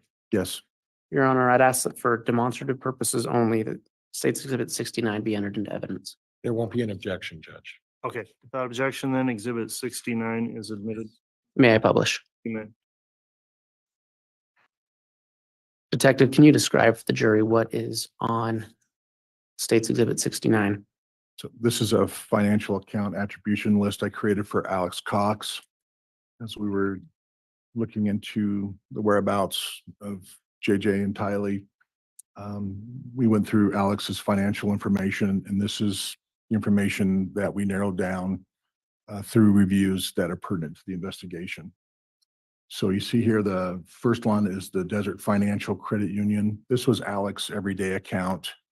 He was receiving paychecks on a regular basis. He was very responsible in his account and his spending. He had a fairly decent, well, decent for me at least, I'm sorry, but for as far as his account balance. So he was not reckless in any way in this account. You see the joint credit card that we just spoke to with Lori, and these are the cards that were associated with that. Alex also had a Mercury MasterCard, and he had a personal account from Wells Fargo, and from that he had 2 cards on Capital One credit cards. And then towards the end, after they moved to Idaho, he ended up opening up a account at the Mountain America Credit Union in Rexburg. Thank you. And Detective, can you look at State's Exhibit 70? And Your Honor, again, State's Exhibit 70 is an affidavit of a custodian of records. State's Exhibit 70 has 2 subparts, A and B. I believe it comes in by way of stipulation. Any objection to the admission of 70 and 70A and B? No, Judge, it comes in by way of stipulation of the parties. All right, Exhibit 70 as well as 70A and B are all admitted. Detective, can you look at State's Exhibit 70A? And are you familiar with that document? I am. What is it? It's a consumer loan application for a 2017 Ford F-150 pickup truck in the name of Alex Cox. And did you review these documents as part of your investigation? I have knowledge of them, but I was not the primary reviewer of those. Okay. Did you provide those to another agency? Yes. There is a second account that I did review on the next page, and it's a checking account application, then an account ending 7175 for Alex Cox, and that's his main everyday account. And I reviewed those documents. All right. Was there anything of note to you that in that? Yes, so as I stated earlier, Alex was very responsible, and he was very busy on this account. It would appear to be his everyday account. And he was making payments to his credit cards out of this account as well. All right. Did those payments ever stop? The payments did stop. So from this account, we learned that Alex had quit his job when he moved to Idaho. He was working for Heritage Environmental in Arizona, and he was receiving 2 to 3 paychecks a month.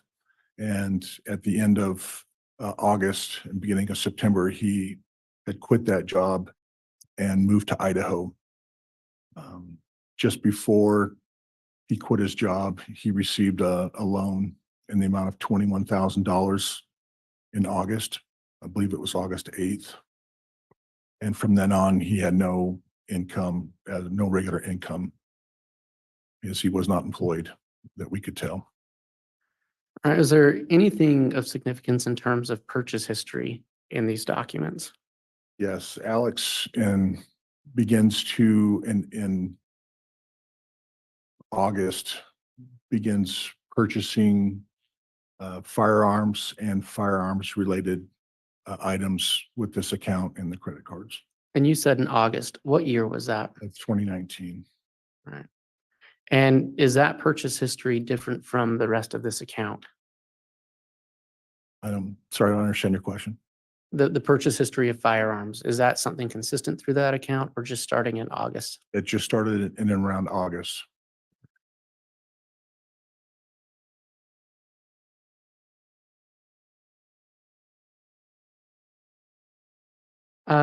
You mentioned that he received a loan. Yes. Was there a reason listed for that? Yes, on the loan application, it listed for medical reasons. All right. And the amount of the loan was $21,000, correct? 21,000 that he received, yes. Throughout your investigation, did you find any significant medical expenditures in his financial documents between the time of that loan and the time he died in December? No. All right. Can you look at State's Exhibit 70B? And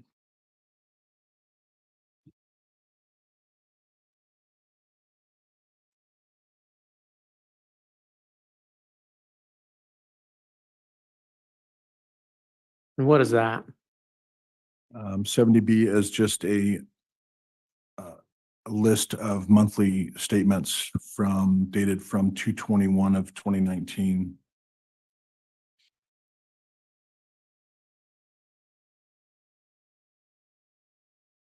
I believe through November of 2019.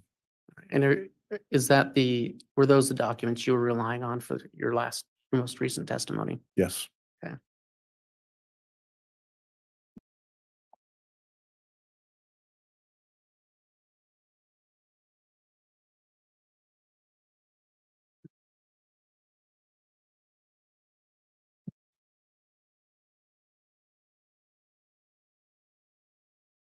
Detective, can you look at State's Exhibit 71?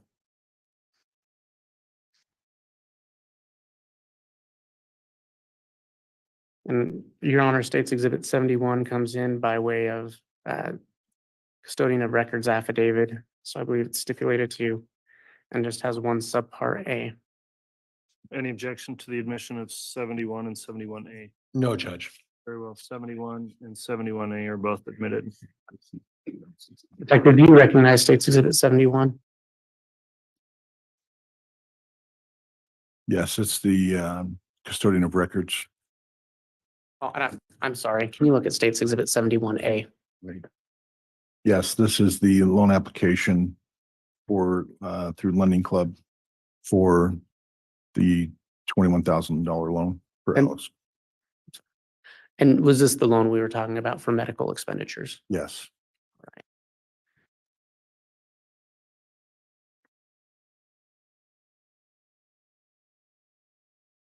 Your Honor, may I have a brief sidebar? Yes.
All right, council, we just discussed some scheduling there. We are going to take a mid-morning break at this time. That will be a 30-minute break. We'll come back on and continue until noon, and we'll plan on taking our hour lunch at noon. And then as regular schedule, a mid-afternoon break after that, go till 3:30. Today will be our schedule moving forward. So at this time, we will take our mid-morning break. All rise, please. So just have some.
I guess if you're gonna come on here, you need to at least turn the microphone on. So we're on a break and it'll be 20 minutes. And so if anybody wants to grab some peanut butter and crackers or go get your Diet Coke, take a bathroom break, we've got about 20 minutes to do that. I will read some of the comments. It looks like a lot's going on in the chat. Let's see. I'm going to go back this way. Okay. Okay, let's see. All the way.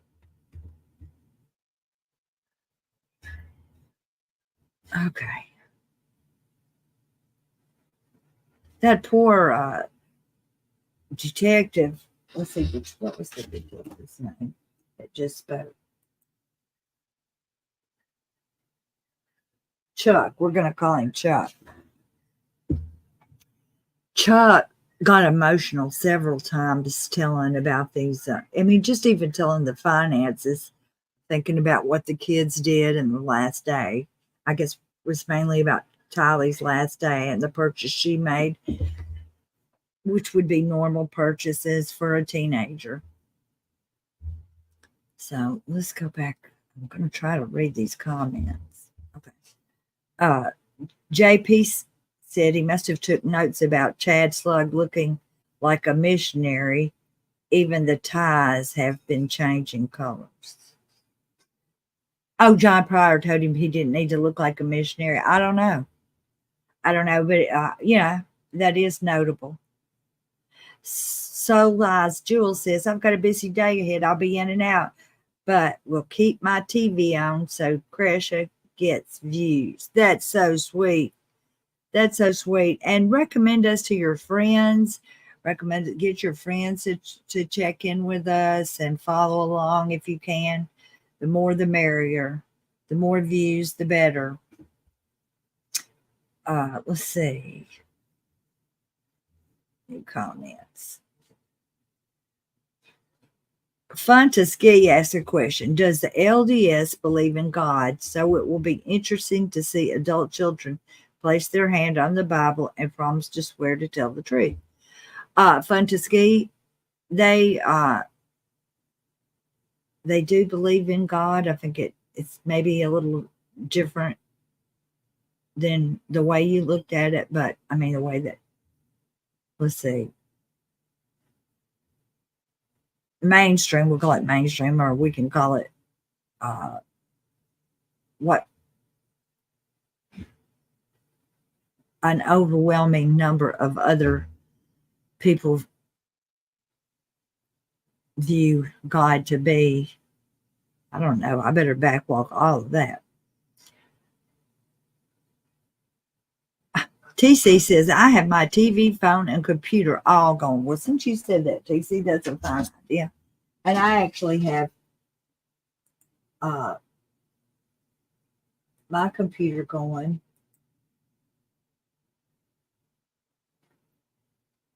And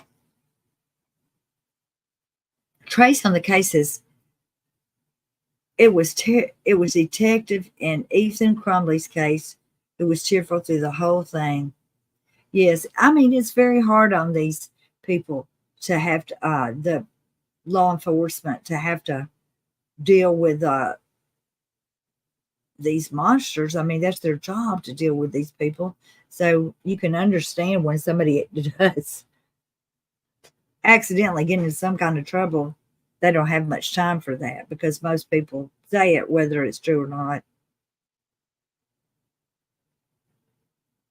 John Shepard says, do Mormons believe in Jesus? I think they do believe in Jesus, but I'm not a Mormon, so I'm not the best one to be asking the questions to. But I think that the Mormons use the Bible, which is New Testament, Old Testament, Book of Mormon, Pearl of Great Price, and also Doctrine and Covenants. And those are like the writings and things from the prophets. And Janelle Murphy says, Little Branch, yes, we call him Heavenly Father and also our Creator. So there you go. And it's not the same as Jesus, but I don't really know all the rules about it. Clancy says, do we think Chad will testify? I know many think his ego will make him, but I think overwhelming fear will keep him off the stand. I don't know. It could go either way. I hope he does. I hope he Right? does too. Yeah. Okay. I just came back here instead of finding my cord. But I will do that. I need to take a bath too. I'm like, Oh, okay, so that's I'm gonna wait till after break and then I'm gonna take a bath before lunch. It's crazy. Stops keep all the life. keep the camera off while you're doing all that. Oh damn. Yeah. I mean, I thought maybe, I'd get shut down all the way. Yeah, I'll get a lot of more views. I'm not sure which. Screen records, maybe. Shut down, yes. Good heavens. Oh my Lord. Oh God. What a good conversation though this morning. Oh my gosh. Oh yeah. KJ in the race says Chad said he was Jesus and the Holy Spirit. That's just code names. Oh, Chad said a whole lot. And I think the mattress and the books are code for something also. Like do? just take that mattress and do something with it and put the books back on the shelf. What in the world?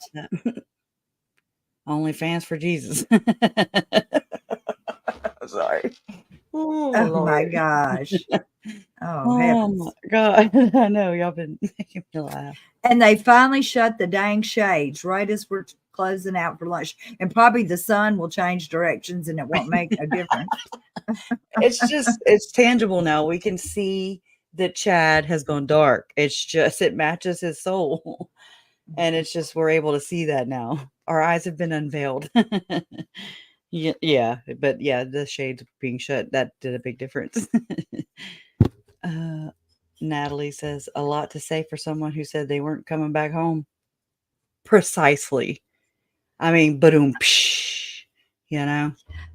We worry about the jury, but I was listening to some other people talk about this, and they were saying that, if there's Mormons that are on the jury, they're probably horrified that Chad would be given one of those. I mean, to us, we're going, he gave a prayer. What is everybody, he gave a prayer. Blessings? But he's not supposed to do that unless he's appointed to do that. He is. Well, that's what I'm saying. It's just a lot of people have gone in and said, no, he don't have the proper priesthood. And I'm like, he does. He had a calling in the church. Whatever, it still will make them not like him. And maybe if they're on the jury, they won't have any time for that kind of talk. It's like uber. It's like extra creepy. It's extra creepy to me. And also people who, almost every woman I know rubs something on their legs, some kind of oil, lotion, whatever. So what is he saying? That we should distrust all women who rub stuff on their legs? Okay, that's knocks out more of the people in the jury who think, does he not know a woman? I know he's got to be careful what he says with his new lady. Right? Chad's not a qualified patriarch. I think that it's an actual calling in the church, like as if you get called to be the preschool, whatever it is. Being the patriarch is a calling, and I'm not sure that it's one that rotates like the others. It's a special calling. Patriarchal. Yes, that's a special calling to do that kind of blessing. And so that's what I mean, whether that's right or wrong, or he thinks he can do it or he thinks he can't do it, makes no difference. But according to the Mormons, he shouldn't be doing that. So they're mad at him. I don't care why they're mad at him. I want him to be mad at him. I don't blame them. I mean, I'm just as mad too. Just want to know what that does help. And the only thing is, whenever a couple takes part in whatever ceremony, whatever it is, whether it's a second anointing, whether it's just, I don't know, some polygamous ceremony that, that happened. Wouldn't that, because I mean, that inducts you into the church of the firstborn. And then once inducted into the church of the firstborn, you are an exalted being. You can no longer, it's like sin no more. To go no more out is one of the other terms. I like what I guess I say it toxin. I don't even know how to say it. But anyways, I like when you come visit because yeah, the Mormons will be mad at him for giving that. They are mad. They are mad. But I mean, doesn't that symbolize one that would be exalted for him to be giving blessings like that? Is that what that represents? Is what I'm wanting to know, because that's how I take it, So Toxin says Huh. second anointing does not give you, I mean, it seems like that if you're going to get everything, a second anointing Exalted. is like a free ticket. It ought to be let you do anything, but I guess they've got, rules amongst their what do you call it? Their, oh crap. What do you call it? The way that it's not patriarchy, but the way the organization is Melchizedek? built. Is it the Melchizedek? I mean, the patriarchal order is higher than the Melchizedek, right? And I like what Ravina said. She said, mad at blessing, but not at dead people. I know. We need an org chart, y'all. We need an org chart. I mean, they have their own language, for this. Like, okay, whenever a Catholic couple goes and gets their wedding or their marriage blessed, that's what I would equate to before, without digging into it. That's what I equated to the second anointing type deal, except it don't exalt you. Not that I know of. Who knows? Who knows? I just haven't dug all up in Catholicism like I have in Mormonism, but it is very confusing for sure. Well, go ahead, Robbie. We ain't quaint. I like that. Oh, point and laugh. Well, damn. No, I'm picking. Just kidding. I heard somebody say that by the time it got to this point, that Chad Daybell was freebasing Mormonism. So he was just like taking it everywhere. He was Oh my just like, God, I gotta go look it up now because there's this not a meme, but it's this little skit or whatever, and it's this guy saying, "I do not freebase cocaine." It reminded me so much. I'm going to look it up. yeah, We're that's gonna listen what to it. I thought. Yeah. That's exactly how I thought that said that he was freebasing Mormonism, just doing it, just going out. He was just, I'm a patriarch. I'm a this, I'm a that now. I found it. We're gonna play it. We're gonna play it. We're gonna play Okay. that shit. Crap. Okay, I pushed pause, but it still played. All right, let me present. Okay, y'all get ready to laugh. I hope you went and used the bathroom. I hope so. Okay, this is the rehab guy, Shane Colwell. I do not freebase cocaine, and let it rip. First time in my life when I was down so low. Oh, I hope you don't play in the background. I hope I don't get struck for that. Hold on. We're gonna try something else. I can't have the music, I don't think. Oh my God. Oh well, screw it. What the hell? Time in my life when I was down so low, a mosquito wouldn't even bite me. I lost my job, my four-wheel drive. I even got thrown out of my trailer. All because of one thing: freebasing cocaine. That's all my life was basing. Nothing else. Just think of I was Chad. on that last lap with that checkered flag about to weigh me on into hell. But I got lucky. I got in a rehab program down there at Redstone Arsenal, down there in Alabama. And with them people helping me, well, that smoky white devil is no longer a part of my life. I can proudly say that today, I do not freebase cocaine. He does not do patriarchal blessings. Now, I'll take a drink now. I will take a drink, but I do not freebase cocaine. but you know, I'll take a drink, and I might even smoke a little reefer. You know, I like to smoke reefer. You know, it relaxes me and everything. A couple of doobies, you know, just to get you through the day and everything. But as far as basing goes, I don't do it. Now I do some toot now. Don't get me. I will do some toot. You know, That they it's hard will. and everything. Somebody comes up and give it to you. It's impolite not to take it there. So me and my girlfriend Sally, we party, man. I tell you, we do party. So I will do some toot. We do, on a good weekend there. We call a bunch of friends over. We do about an 8-ball of toot there, but we don't base. I do not freebase cocaine. We'll make that clear. I don't do it. Well, I tell you what, that drinking now, I will not drink that tequila. Now, I tell you what, the last time I drank it, I got wild and everything. My girlfriend said I beat up on Sally. And, when I done that, it hurt me a lot more than it does her when I'm beating the hell out of her. So I don't drink that tequila now. And I don't do any basing. I do not freebase. That's two things I don't do. It's no longer part of my life. But I tell you what, I will, tequila, I admit, I do drink it about twice a year. I drink some tequila. And He's a bear? when I do drink it, Sally, you better look out, because I'm gonna go upside that head now. Oh, but Poor I don't Sally. think, I heard somewhere coffee is bad for you. That caffeine mess. I read that somewhere. So I do that speed, get back up again. Of course, you got to get ready the next day, going all day long, partying and everything. But as far as basing goes, I don't do that. I will not put base cocaine. I don't touch it.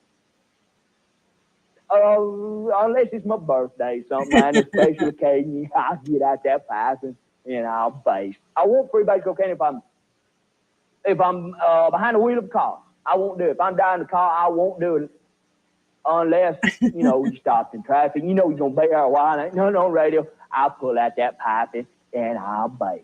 But I will not freebase cocaine. If I'm in church. I will not freebase cocaine in church unless, it's during a hymn and I don't like something. I might get out that pipe and I'll base in it. I will admit it. And I won't do it during the sermon, though. I will not freebase cocaine in church during the sermon unless I've heard it before. Unless, I've heard that song. I won't hear the same thing again. You just won't sit there and do nothing. So I'll get out that pipe and I'll base. But I won't do it. I will not do it at the altar. I will not. I can tell you right now, I've been through that rehab, and freebasing no longer part of my life. This message brought to you by the Redstone Drug Rehabilitation Center, reminding you to just say nope Just to say dope. nope to dope. Y'all, I'm sorry, but that just reminded me of that when Donna said, I do not, that Chad's freebasing Mormonism, I was like, oh my God, yes. They correlate. Oh my God. Right? That dude's funny. Yeah. I'll never forget that one. I gotta find this other one too, since we're talking about freebasing and stuff. No, actually, this is the Cajun OnStar, and it's funny. This is how we talk. Well, this is not how we talk. This is how they talk, just a little east of here. I got the OnStar package. I never use it that much. I'm in Rockefeller. You know where Rockefeller's at? He's on the OnStar. In Louisiana? You said you're in Rockefeller, Louisiana? Yeah, the refuge. The refuge. Okay. I'm looking for Crystal Clear Lake Drive. They got the trot line. Barry had put that right past Barry's trot line by T-Books camp. We was looking for that little spot right there. Trot line. Okay, so you're trying to find, you said Crystal Clear Lake Drive? Yeah. By Noctuts and them, they got a trot line. Right past that, Barry and them got a camp. We're gonna go between that. Okay. And that dude's like, okay. Trey Lawler. Nonk means uncle. Yeah. Now, this is in Louisiana, correct? Where? Where means yeah. The location you're looking for is in Louisiana? Where? I'm asking you. Where? Wow. Is Crystal Clear Lake Drive, is it in Louisiana? Oh, where? I know it's Kunas. Just one moment, please.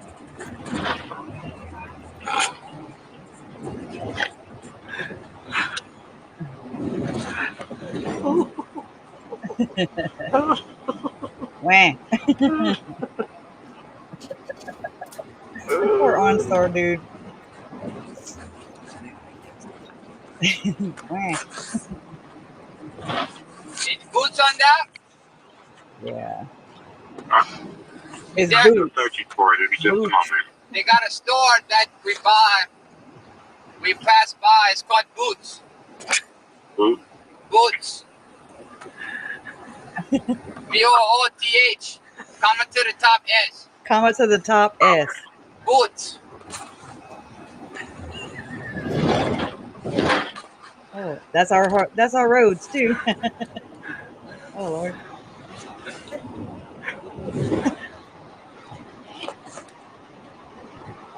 Got that dude looking all this stuff up.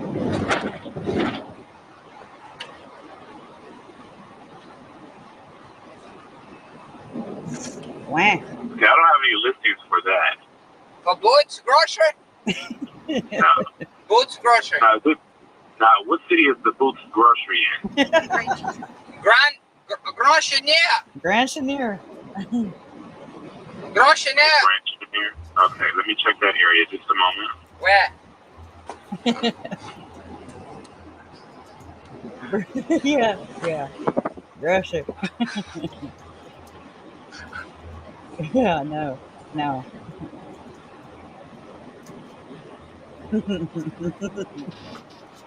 And he says, no, Barry. This is how it was when I was in Grand Chenier, I swear. Up the bayou. I'm like, what? You do? Oh, Lord. I don't have any listings for booths in that area either. Y'all have any, oh, we so lost. Oh, boy. Not in Grand Chenier. I don't have any listings for that grocery store in Grand Chenier. Oh, baby, so scared over there. We about to run out of gas. Y'all, Did you want me to get you to the city of Grand Chenier? man, we're trying to go crabbing. You see, Barry and them went over there to get a continent. They caught it, a hardhead. He ripped it. Went back to Boots. You see, Tornillo's over there. He said, hey, you got that continent? He called me on his mobile phone. He got a portable phone. He said, I'm at Boots. I said, yeah. I said, I'm at Boots. I went back, I passed Boots, I didn't see his truck. I come back, I said, now I'm gonna try my own star. You see you know what I'm saying? No. I never try on star. Maybe you can look up his truck. He's pulling a pop-up camper. Can y'all look up different cars or I have to call his phone like that. See, my phone died. I thought y'all could look up some different cars and stuff. But see, we couldn't look up the actual car. Do you have the phone number? Oh, I'd have to ask. Hold on, next batch. Badger! Hey, you guys battered? Yeah. Hold on. You have the phone number? Well, let me ask my little niece here then. Okay. She has that. Them young kids nowadays, they got all that technology. Hold on. She got the little phone. I don't have that. If you call me and I don't answer, yeah, you do it. Sure. So I said, kick shows. Hold on. Okay, let me ask you. Badger! Badger! Hey! You got that, I'm gonna have to call y'all back. Chad mon Dieu. God, shit, mon Dieu. So c'est quelque chose quand même, hein? I'm gonna have to call you back. Let me tell you what. I'm gonna need you to write your number down. And it's your office desk we call? Yes, just press the blue on-stop button. Who we asked for? What's your name? You just let them know what you need and they'll assist you. You'll get another advisor. Oh, man, you're a good worker. That's why me and my wife, we wanted to call you back because you're good. You're a hard worker. We like working people down in Louisiana like that. You're a good worker. You. Yes, we do. Great. Thank We you, sir. do. I appreciate that, sir. See, they will not be able to transfer you to me. They would have to actually just take your request when you give us a call back. Man, okay. Man, We're okay. sorry to bother you like that. I know you're busy. That's no problem, sir. All That's what right. we're here for. I If get it. you ever come down, y'all call me back on this phone number. That's my daughter's husband's phone. He got a little truck. We're gonna get y'all some crabs and some shrimp, and we're gonna cook that for y'all. Okay. We like to Okay, cook for man, y'all people. have a good day now. All right, you too, and thank you for using OnStar. Thank you. Bye-bye, Shrek. Bye-bye. Okay. Did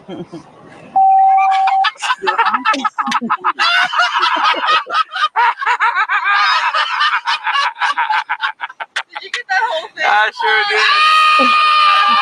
Oh, Lord. Okay, that's loud. Shit.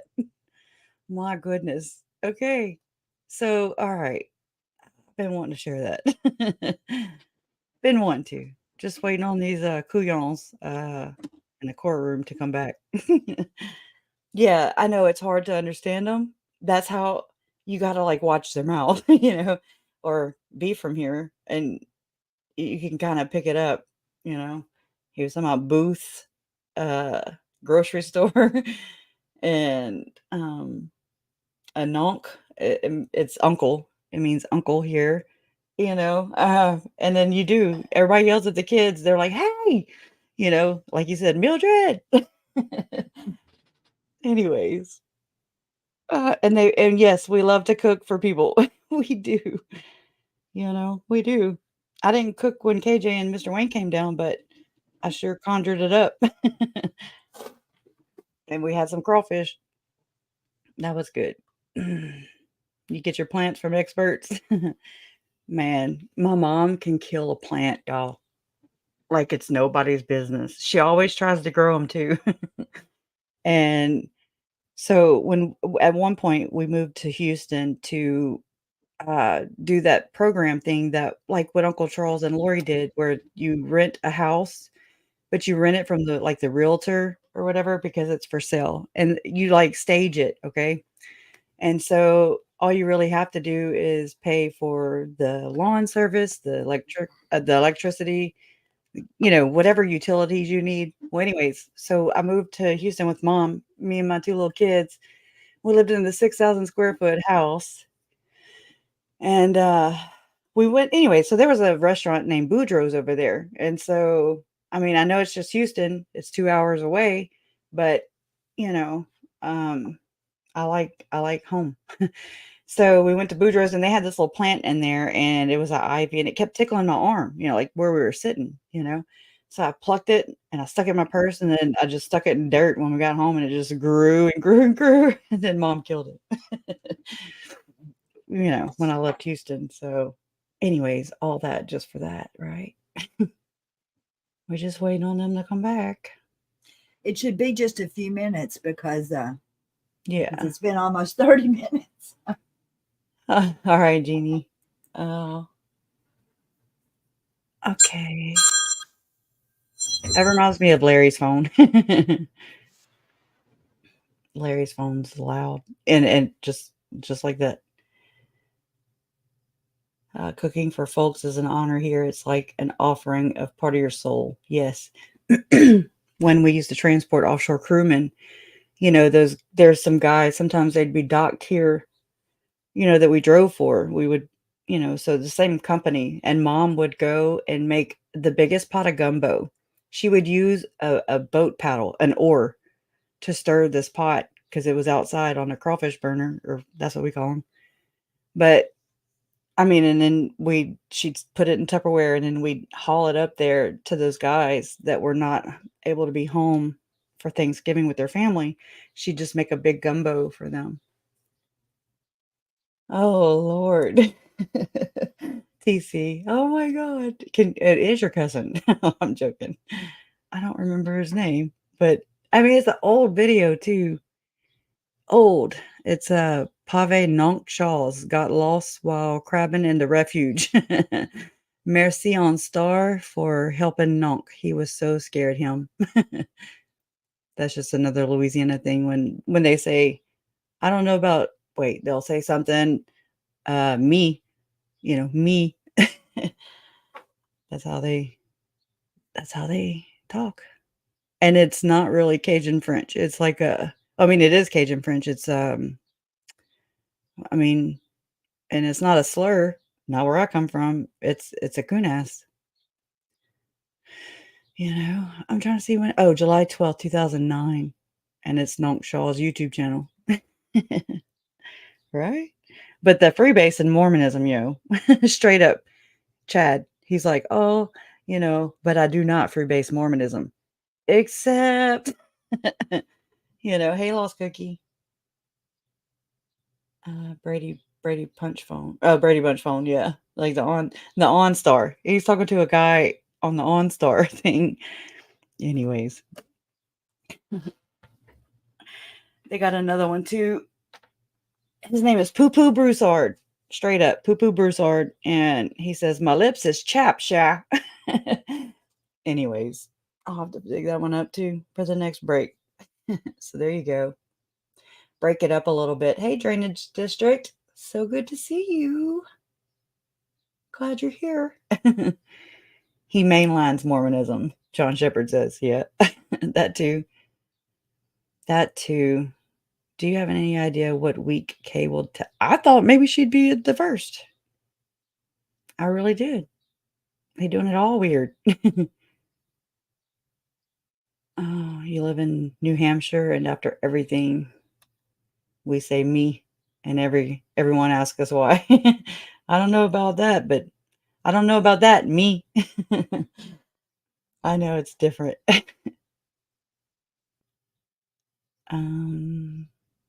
Rombo's and TC got Rombo, TC, and a few other people been talking about some poisons. I've been like, oh.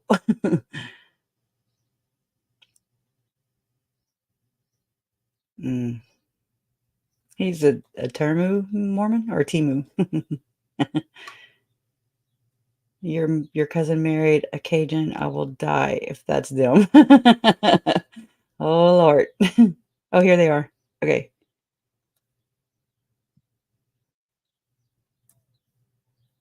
Okay, I'm backing us out.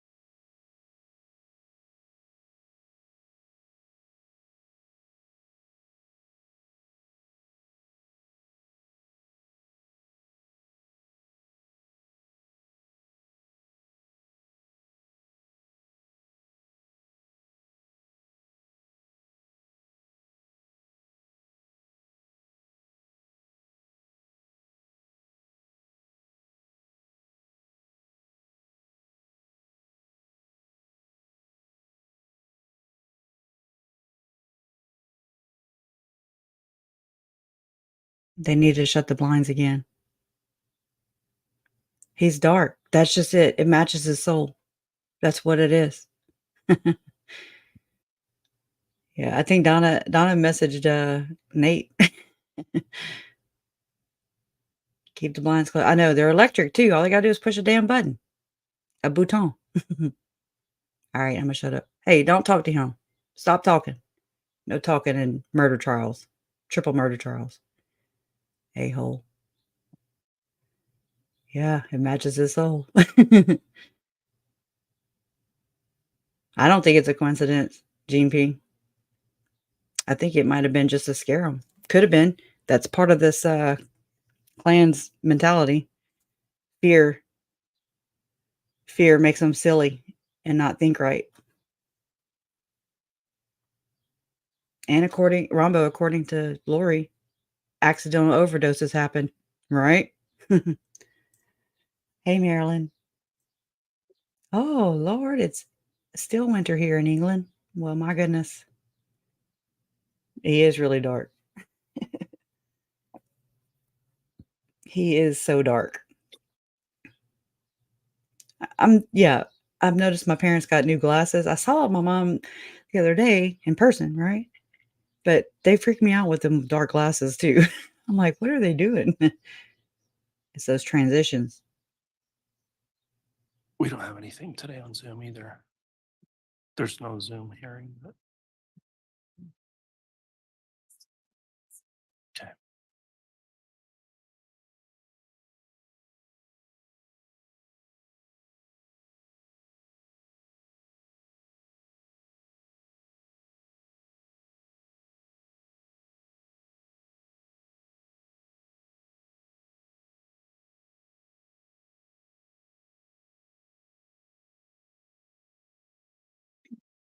All rise.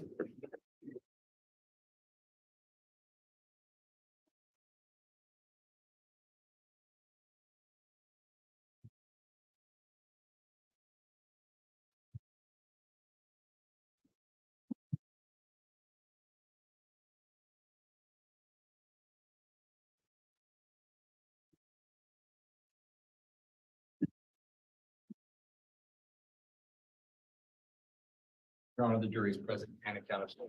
All right, thank you, Mr. Bailiff. Please be seated.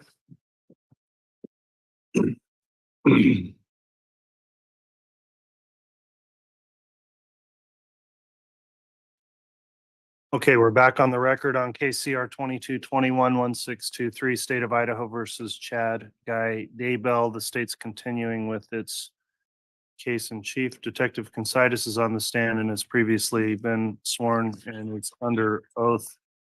Continuing with direct examination, the court would also note we had previously turned the blinds down for better resolution on the monitor, but had requests from the jurors to have the windows open. And so they're open, and hopefully we get good enough resolution on the monitor to go forward. We'll still dim lights when we're showing exhibits. And if it's clear enough, I'm fine to have the windows remain open. So Mr. Wood, if you'd like to continue with direct, you can do that at this time. Thank you, Your Honor. Detective, can you look at State's Exhibit 72? And 72A?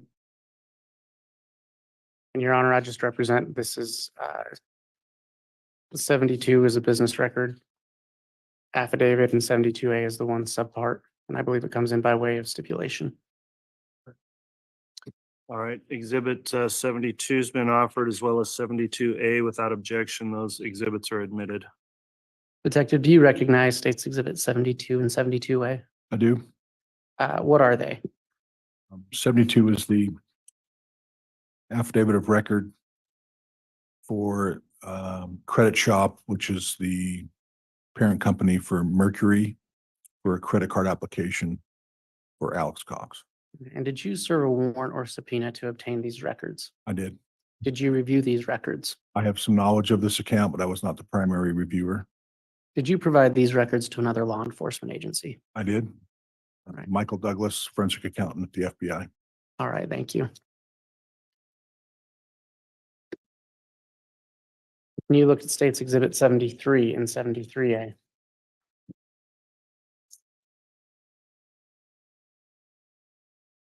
Again, Your Honor, State's Exhibit 73 has a business records affidavit. I believe it comes in by way of stipulation.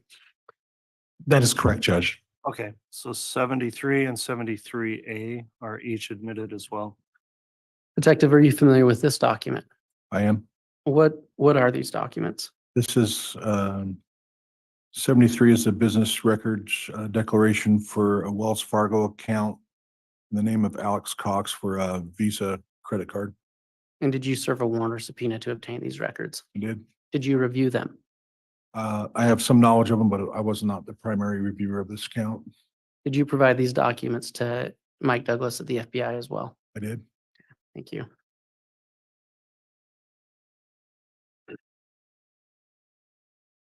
Can you look at State's Exhibit 74? And again, Your Honor, State's Exhibit 74 is a business records affidavit and with one or two subparts. I believe it comes in by way of stipulation.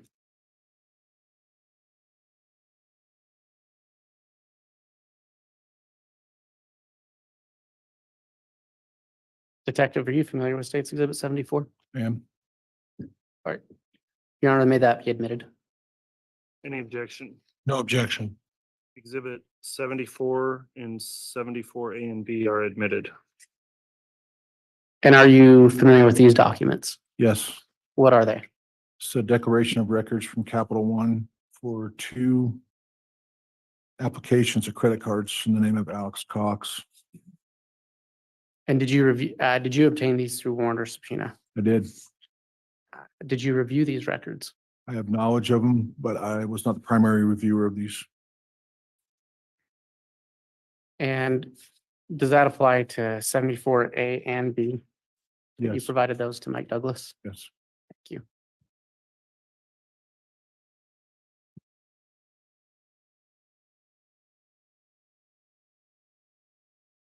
Detective, can you look at State's Exhibit 75?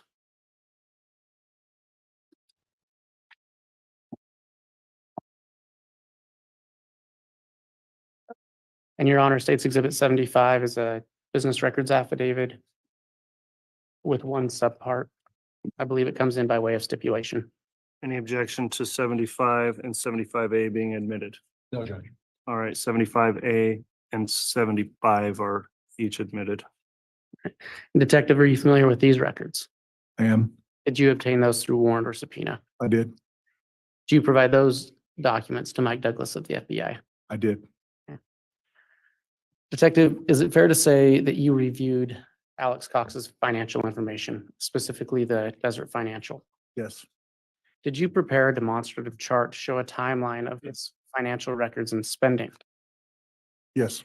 Did you do that in anticipation of testimony today? Yes. Would you look at State's Exhibit 86?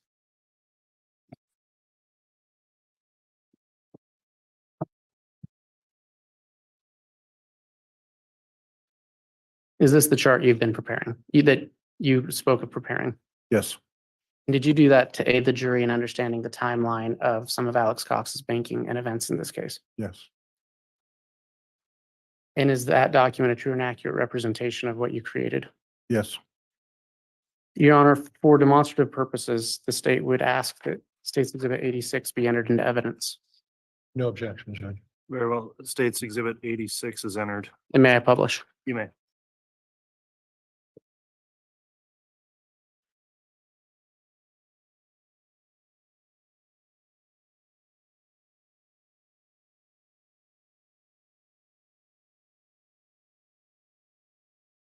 Detective, can you walk the jury through this timeline and chart you've created? Yes, this is the financial timeline for Alex Cox. Again, it's Lori Ballow's brother who moved to Idaho with Lori and Tylee JJ.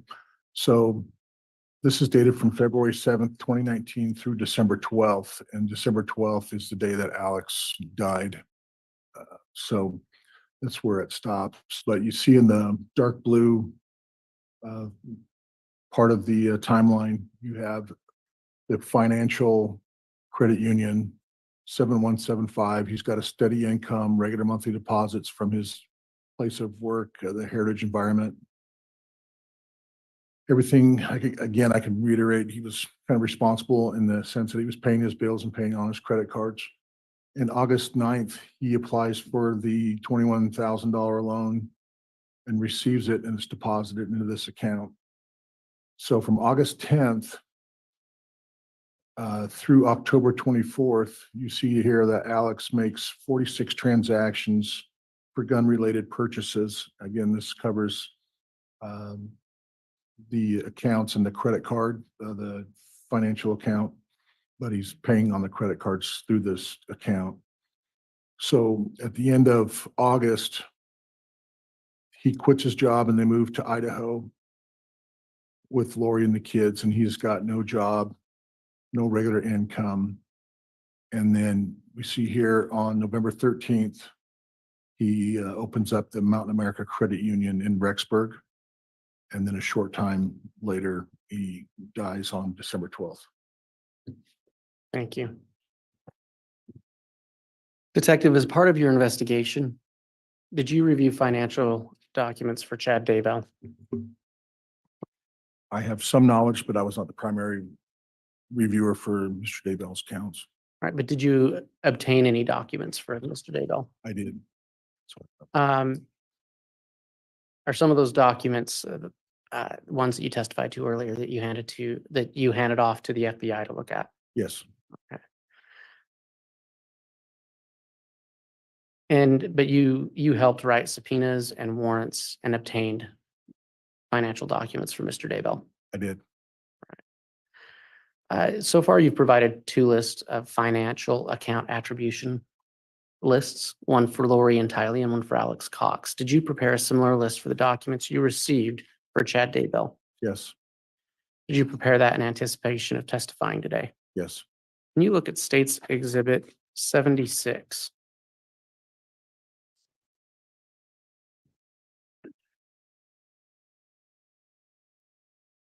Did you prepare that document to aid the jury in understanding which accounts exist that contain financial information that you looked at for Chad Daybell? I did.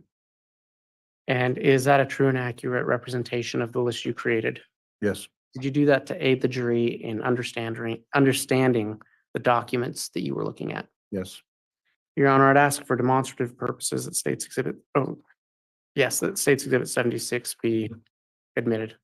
No objection, Judge. Very well. Exhibit 76 is admitted. And may I publish? You may.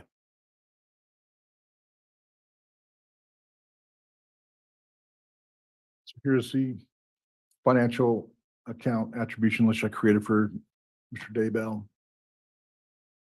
His main everyday account we learned was from the Mountain America Credit Union. It was a joint account with his wife Tammy, and the 3007 and the 3301 are 2 separate accounts within the Mountain America system that they had.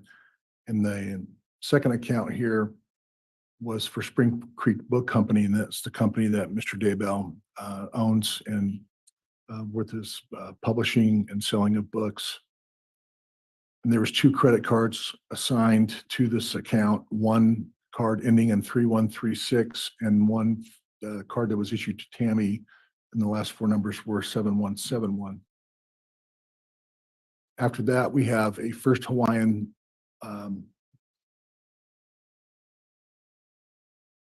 bank personal account that Mr. Daybell opened, and that account ends in 9185.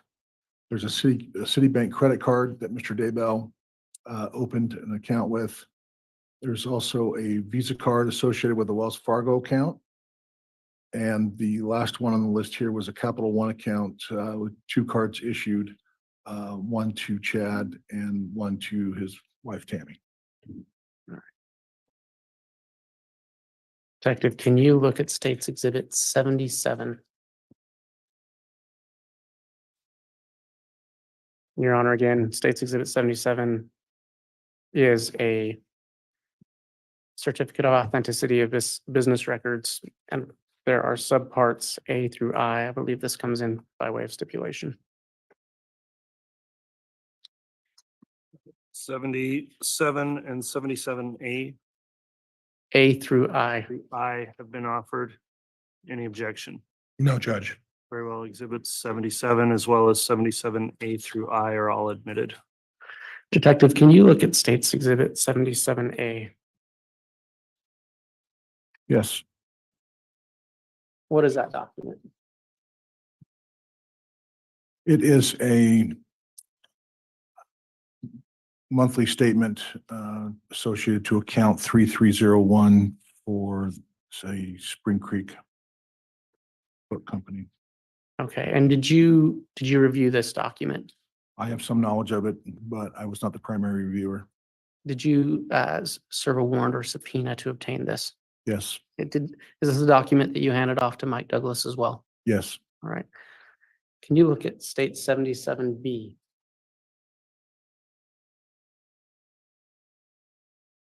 And what is that? This is a Mountain America Credit Union account 3007 for Chad Daybell. And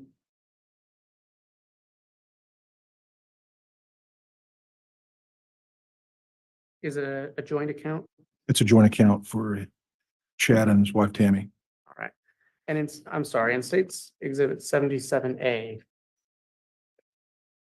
who was that account for? Oh, it was both for Chad and Tammy as well.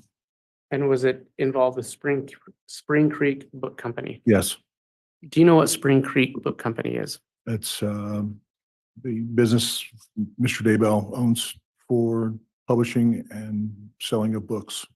Judge, I'm going to object. I think that's a mischaracterization. Response, Mr. Wood? I think the officer testified to his knowledge. I don't see how that's a mischaracterization. Why do your native objection, Judge? All right, well, I'm just gonna overrule the objection. You can go into that on cross though, Thank Mr. you. Fryer.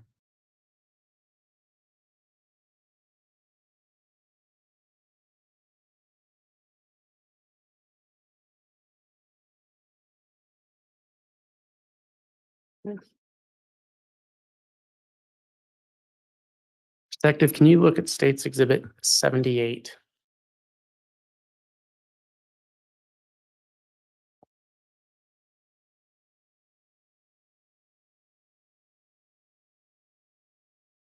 Your Honor, State's Exhibit 78 is again an affidavit of a custodian of records with one subpart 78A. I believe this comes in by way of stipulation. All right, 78 and 78A are offered. Any objection? No, Judge. Very well, both are admitted, 78 as well as 78A. And Detective, what is State's Exhibit 78A? It is a account application in the name of Chad Daybell for First Hawaiian Bank. And did you receive this document by warrant or subpoena? Yes, Did you provide this to the FBI? I did. Thank you. And can you look at State's Exhibit 79? And Your Honor, 79 is a custodian of records affidavit, one subpart. I believe it comes in by way of stipulation.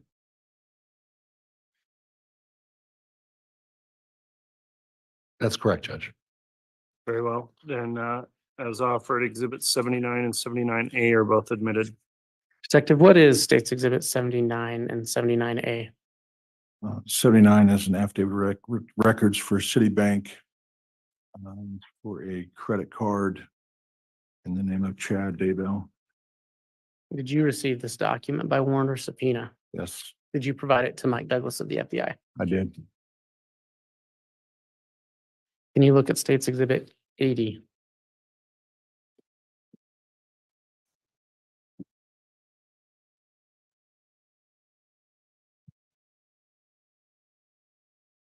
Your Honor, again, I know this is a bit monotonous, but this is State's Exhibit 80 is the best business record declaration or affidavit with one subpart. I believe it comes in by way of stipulation.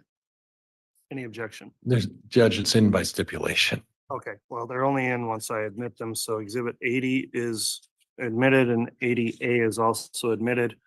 And I appreciate counsel in going through, making sure our record is clear. Detective, can you look at State's Exhibit 80 and 80A? Yes. What are those documents? 80 is a business declarations from Wells Fargo. 80A is a Visa card for Wells Fargo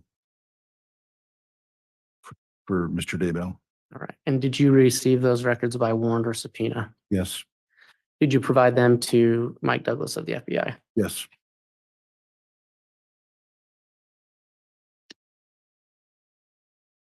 And Detective, do you have State's Exhibit? Can you look at State's Exhibit 81 and 81A?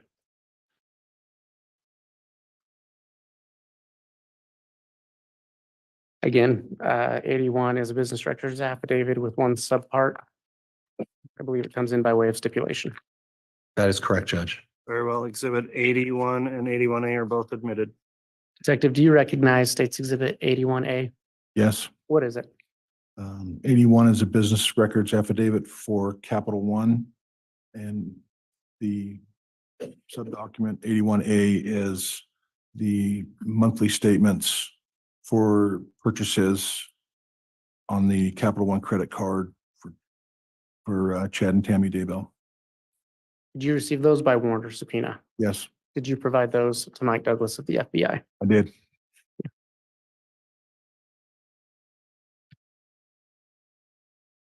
Detective, can you look at State's Exhibit 88? And Your Honor, 88 is an affidavit of records custodian. It has one subpart. I believe it comes in by way of stipulation. That's correct, Judge. All right, and that was exhibit 88, correct? Yes, Your I'm Honor. sorry, Judge. and 88A or And both. 88A. All right, thank you. Detective, are you familiar with State's Exhibit 88? Yes. What is it? 88 is an affidavit of records from Julie Black of Kauai Dreams Realty for an email that was sent to her. Okay. And what is State's Exhibit 88A? 88A is a screenshot of an email that was sent from Mr. Daybell to Kauai Dreams Realty.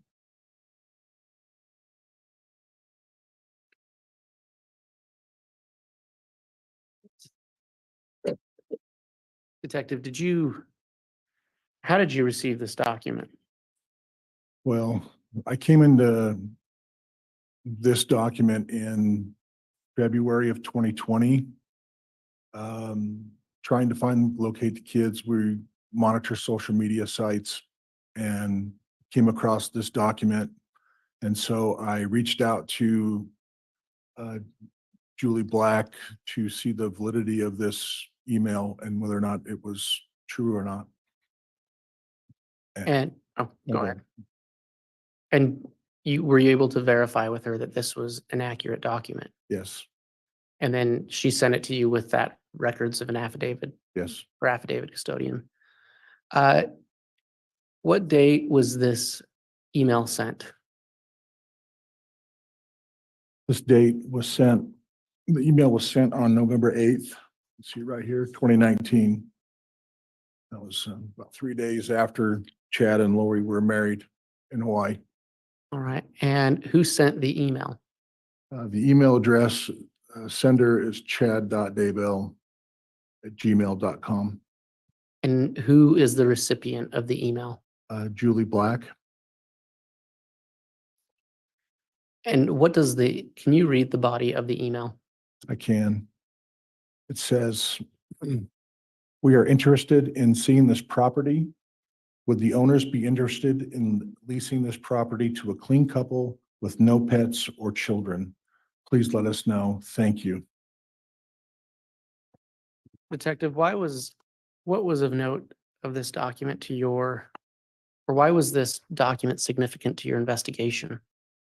Well, as of November 8th in this email, it's stating that Chad and Lori have no kids. And so we're out looking for the kids, and they Chad puts this in a body of an email saying that they don't have kids. We just found this to be odd. And when did you receive this email? Do you recall? It was in February of 2020. In fact, can you look at State's Exhibit 88? I believe there's a date on the affidavit.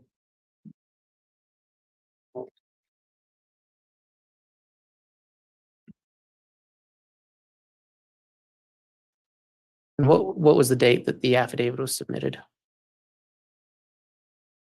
It was submitted on the 4th of March, 2020. Okay. And so at this time in your investigation, had you been able to locate Kylie or JJ? No,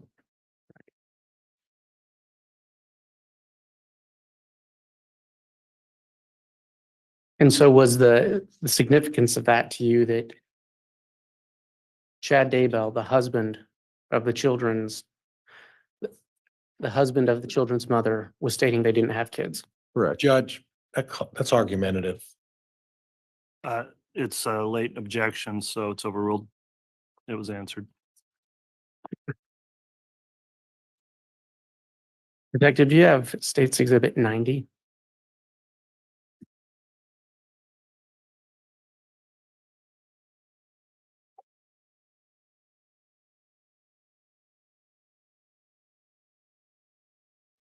Yes.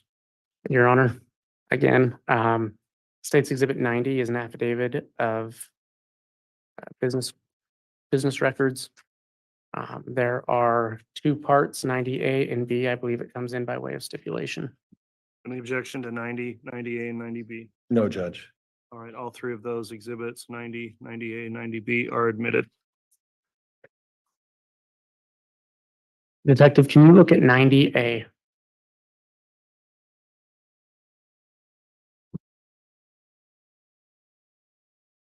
Okay. What is that document? This is a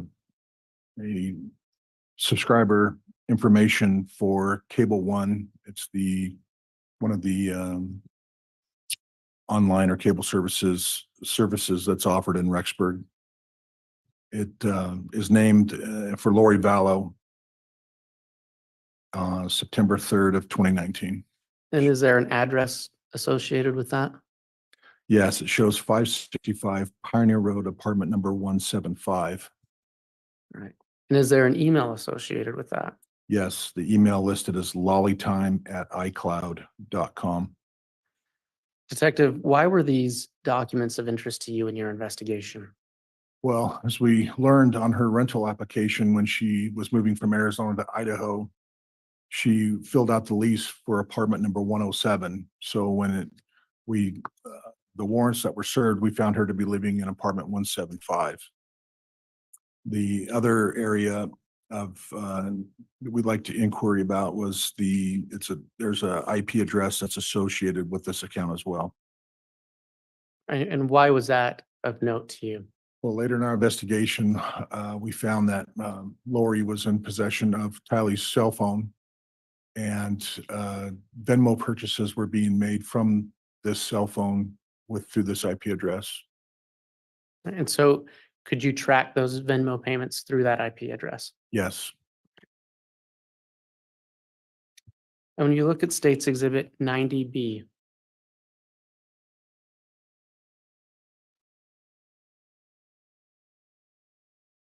what is that document?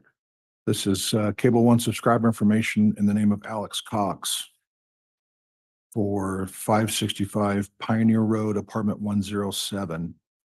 And this was generated on September 11th of 2019. And what was significant to that document in your investigation? This was the apartment that Lori was originally assigned to be living out of. They had switched apartments. Right.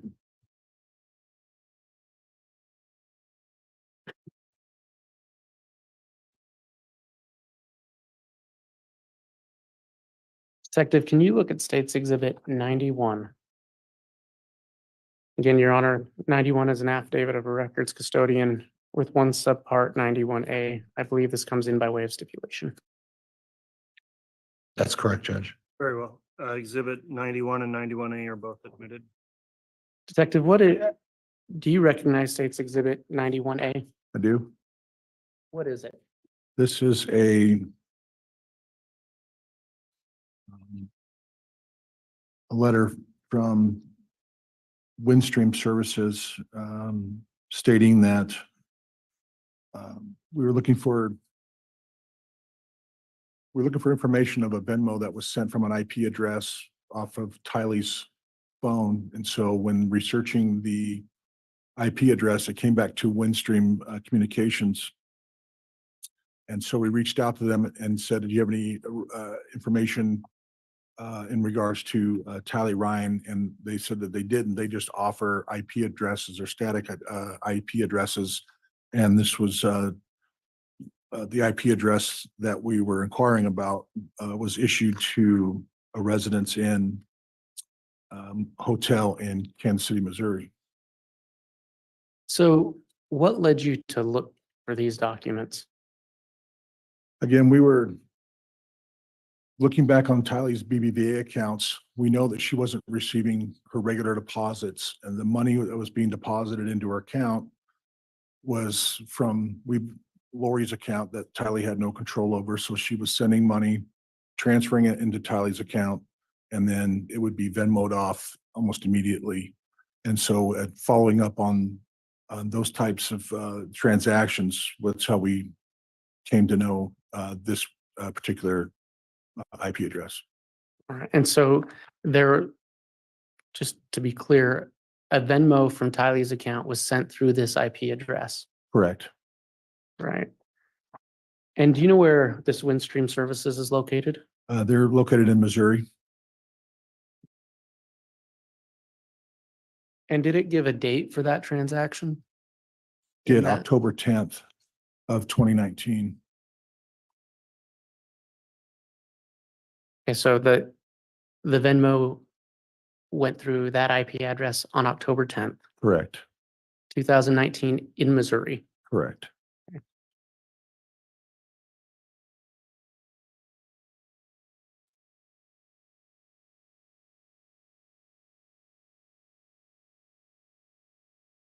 And can you look at States Exhibit 92? Again, Your Honor, 92 is an affidavit of a records custodian with the subpart 92A. I believe it comes in by way of stipulation. That is correct, Judge. All right, 92 and 92A are both admitted. Detective, what is States Exhibit 92A? 92A is a folio bill from the residents in Kansas City Airport, located in Kansas City, Missouri. And what was significant about this document to you? This was the location of the IP address that was given on Tylee's cell phone on that date. Okay. And does this document identify any individual for renting a room? Yes. The room was purchased by Melanie Boudreau, who is Lori Ballow's niece. All right. And do you know if anyone else was with her? We know that Lori traveled to Kansas City with Melanie on this date. They flew from Phoenix to Missouri on the 10th and returned to Phoenix on the 12th. And we can confirm that with the airline reservations. All right. And what was significant about that trip to you in your investigation? That Lori was in Missouri using Tylee's phone and Tylee wasn't there. Okay.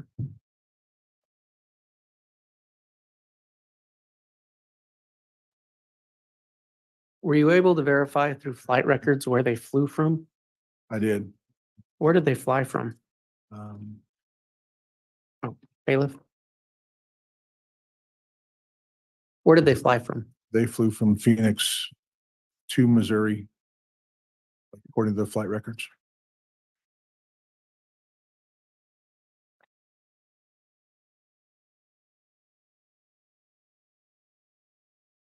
And so on that folio, it only stated the two people. The two people, yes. So there was no Tylee Ryan on that folio No. and And no JJ Vallow. No, and it shows that the room was paid for by Melanie. Okay. Detective, we're going to shift gears a little bit.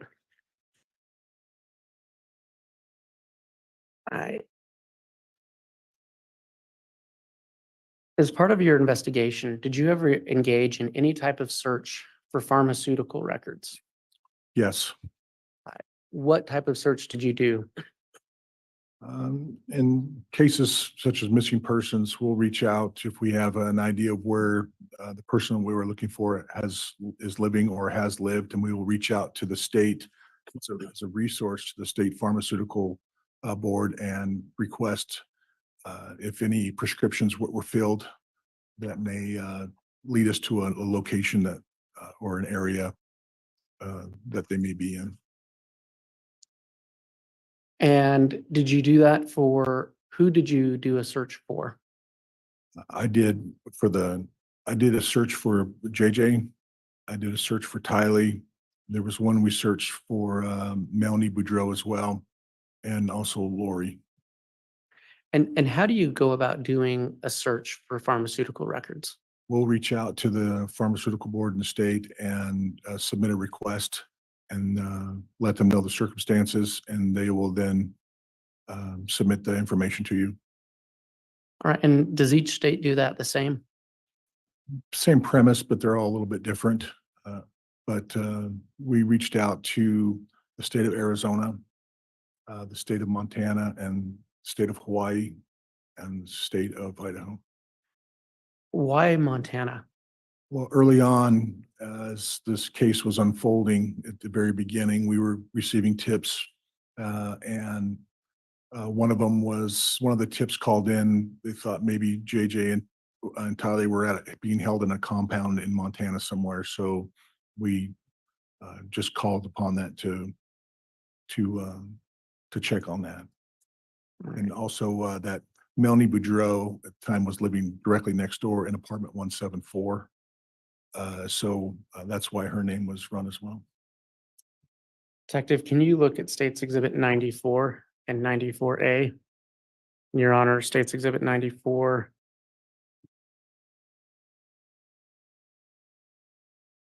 is a affidavit of records custodian.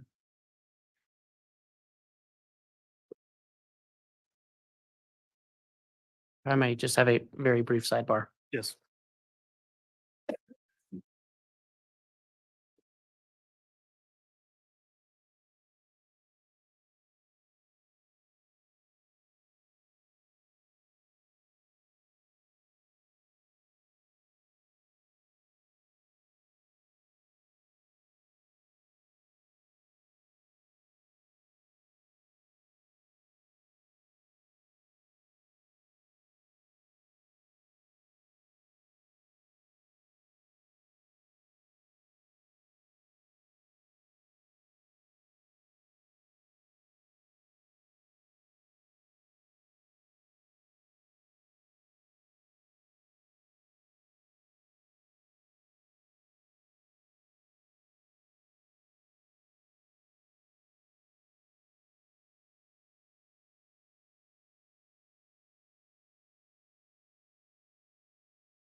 All right, I apologize, Detective. Can you look at States Exhibit 94 and 94A? And I can't remember if this was admitted or not. Not yet. Okay. Your Honor, again, 94 is an affidavit of a records custodian. 94 is the subpart. I believe this comes in by way of stipulation. That's correct, Judge. Very well. 94 and 94A are both admitted. Detective, what was States Exhibit 94A? These are prescription monitoring program checks for the state of Hawaii through the Hawaii Narcotics Enforcement Division. And did you find any records of prescriptions for JJ Vallow in Hawaii? I believe we did, but not in the time frame that we were requesting. Okay. And did you find any prescriptions for Tylee Ryan? No, I don't believe so.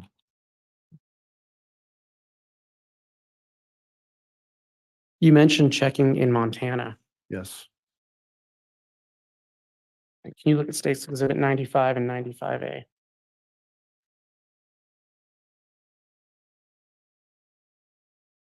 Your Honor, again, I believe that this document comes in by way of stipulation.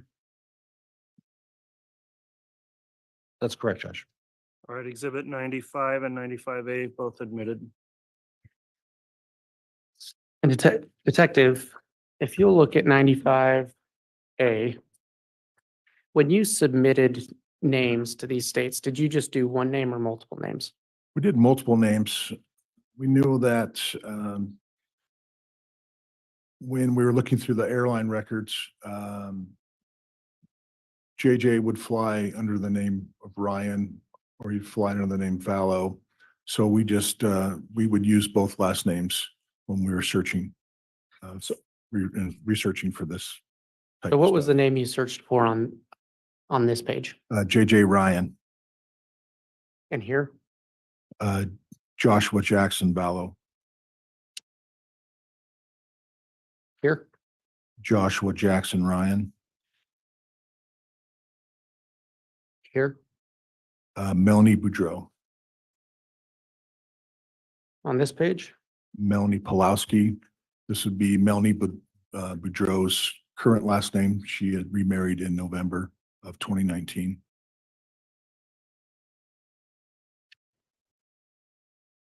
And here? And the last here is Tyler Ryan. Did you ever find records of Tyler Ryan traveling under a different name? Only once, and that was on a trip to Hawaii in early 2019. She flew under Tylee Vallow one way and returned Tylee Ryan and a different on the return leg.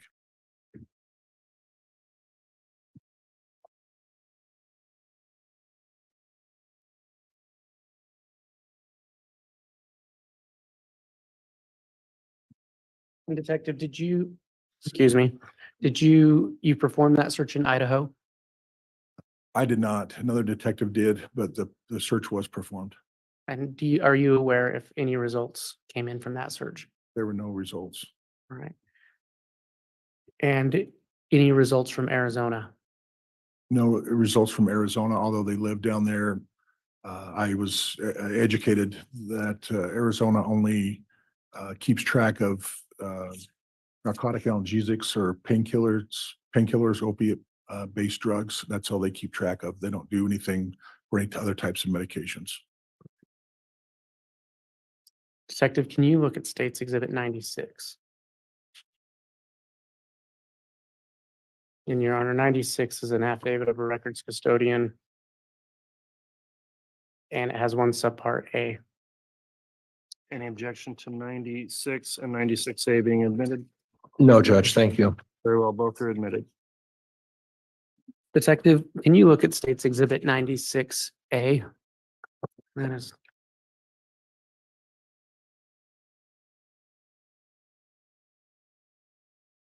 Do you recognize that document? I do. Did you obtain that document? I did. And what is it? This is an email exchange that Lori Vallow sent to Michael Edson. It's a little blurry on my screen here. If it's a way I don't have a copy in my possession. Okay, there you go. Is that better? Yes. This is an email sent from Lori Val to Mike Edson. We learned that it was a tax accountant that did Lori and Charles' taxes. And she sent an email to him asking if you'd like me to read the body, I could. So it looks to me, detective, like there's two emails. Can you tell which email was sent first? I want to clarify exhibits here, Mr. Wood. Which exhibit is this being published right now? That would be 96A. All right. My 96A courtesy copy is the subpoena, but not the email. Wait, can I approach? You may. I'll just have the bailiff provide you a copy of my courtesy copy.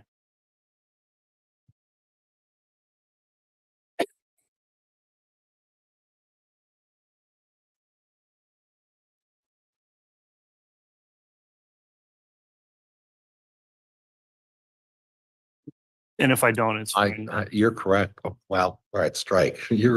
What I have is consistent with what you have. Okay, you can go ahead and publish it, Mr. Wood. It's been admitted, and it's fine if my courtesy copy is not containing that as well. And Your Honor, we'll correct that after court. Thank you. Detective, all right, who's that email from again? Michael Edson. And are you aware of who Michael Edson is? Yes, he was a tax accountant for Lori and Charles Valley. All right. And can you read the body of that email? So the first email was sent by Lori on September 9th. It says, "Hi, Mike. This is Lori Vallow. I'm not sure if you heard, but Charles passed away in July. It's been a pretty stressful couple of months. I saw online our tax return got sent out, but it went to an old address. I moved with the kids and forwarded the mail, but I'm not sure that they will forward the tax return check. Is there some way to contact them to cancel that check and do a direct deposit? Or how would that work? Let me know when you can. Thanks, Lori." Did he respond? He did. How did he respond? He responded by email. Lori sent her email at 5:03 p.m. and he responds the same date at 6:11 p.m. Says, "Lori, I'm sorry to hear about Charles. I thought he was a great guy. If there's anything I can do to help, please don't hesitate to ask. In the interim, here is the link to the IRS to fill out a change of address form so they can send you the check up to the new address. Prayers with you, Mike." Detective, why was this email exchange significant to your investigation? Well, the email itself is rather benign. It's just appears to be a classic back and forth of exchanging information, but the date on the email is what was important to us, being September 9th. We recall our last known sighting of proof of life of Tylee was September 8th and September 9th.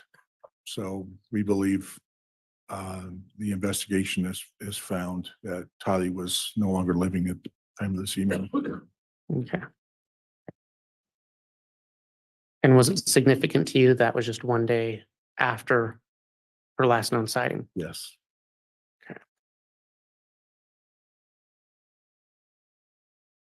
Detective, can you look at State's Exhibit 98?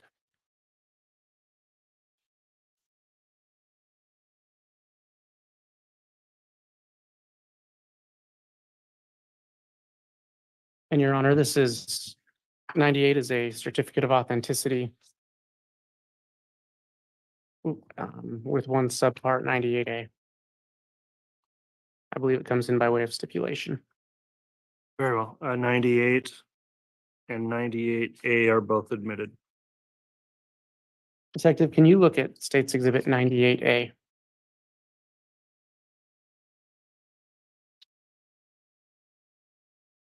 And can you describe what it is?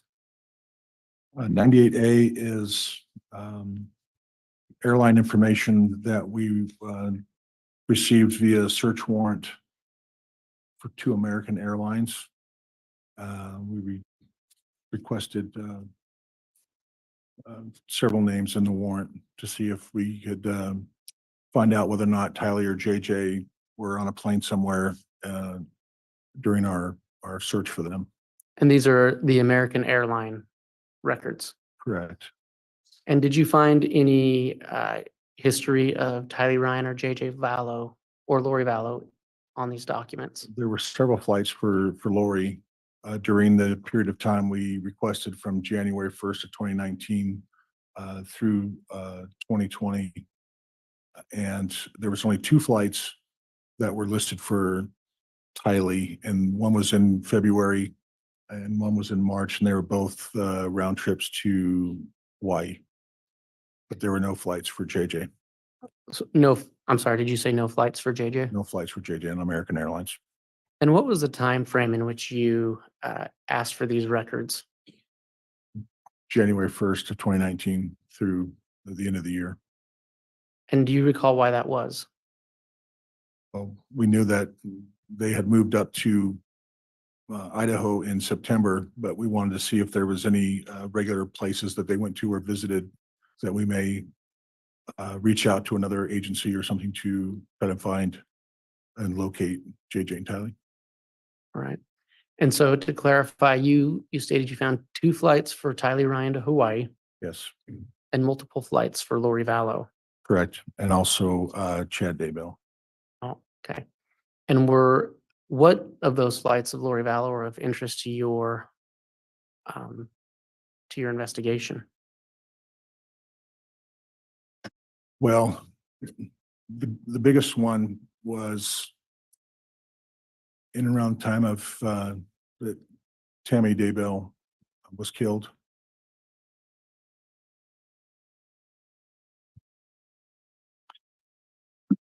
Grounds.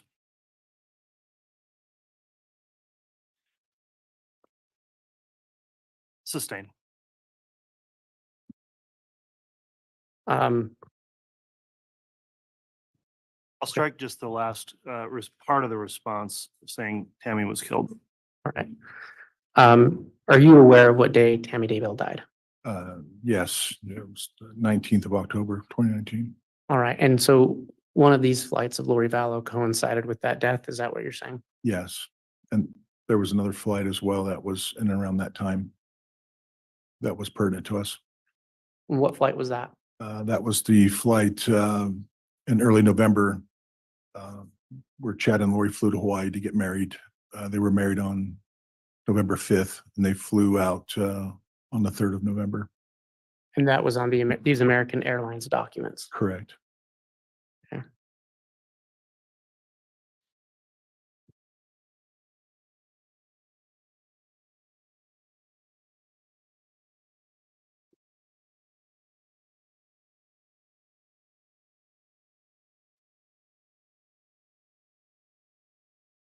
Detective, can you look at State's Exhibit 100?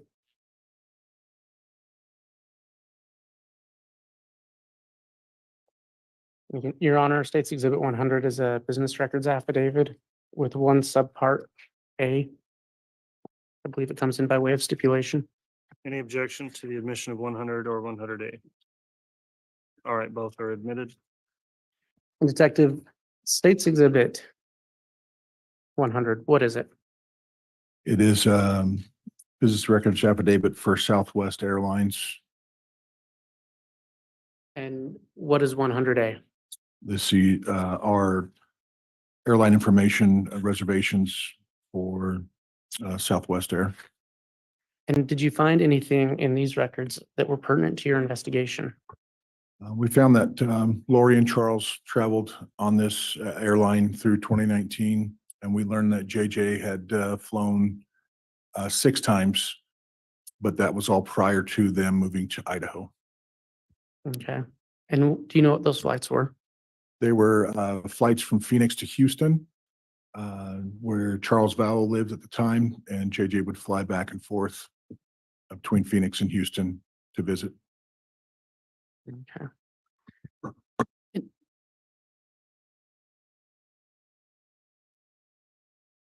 And did you find any other records on Southwest Airlines that were pertinent to your investigation?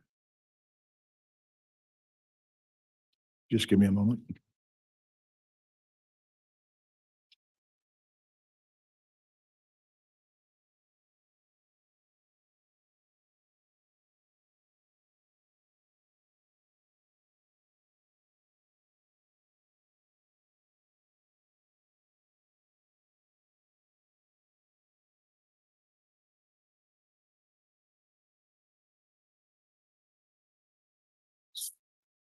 I'm not seeing anything for Southwest Air. Primarily those flights for JJ Vallow. Correct. Did you find any flights for Tylee Ryan on Southwest? Don't believe we did.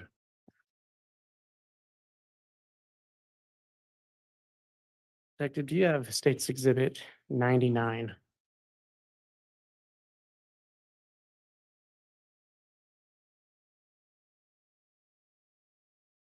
And again, Your Honor, State's Exhibit 99 is a business records declaration with one subpart A.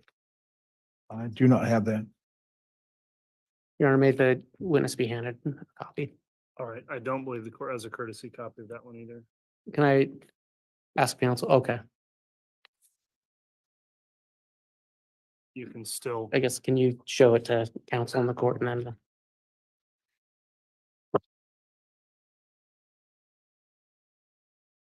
I'll just do some light reading, Judge.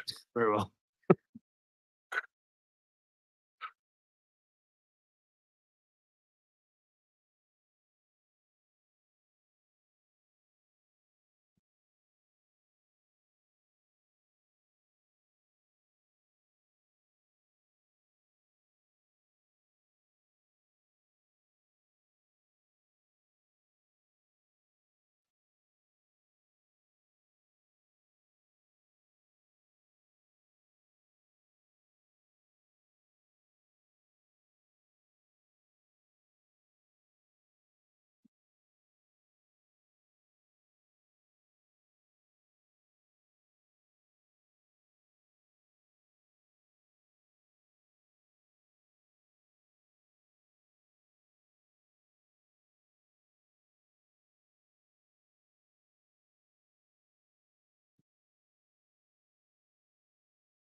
Judge, can counsel and I approach just briefly? Yes.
They're not making any sounds right now. That's why we don't hear anything, but they're going to.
And I'm sorry, what were those dates?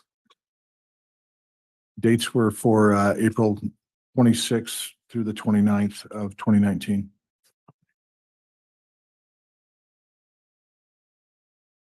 And Detective, do you have State's Exhibit 305A? And 305? And Your Honor, I do. 305 is a certification of records. I believe this comes in by way of stipulation with one part, 305A. That's correct, Judge. All right, both 305 and 305A are admitted. Detective, do you recognize State's Exhibit 305A?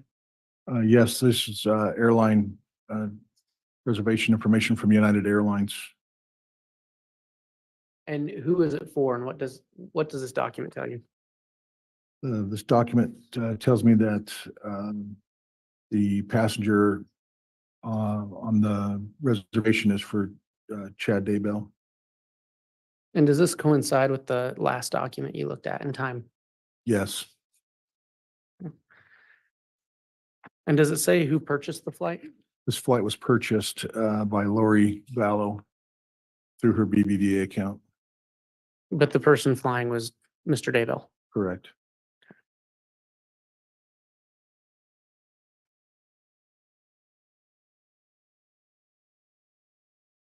Detective, we've talked a lot about finances and travel.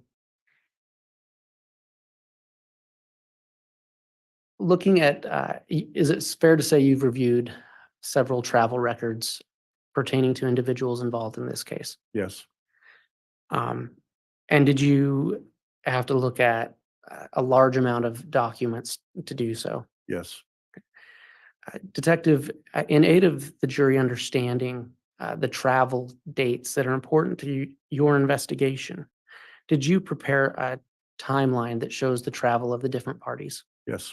And what records did you use to create that timeline?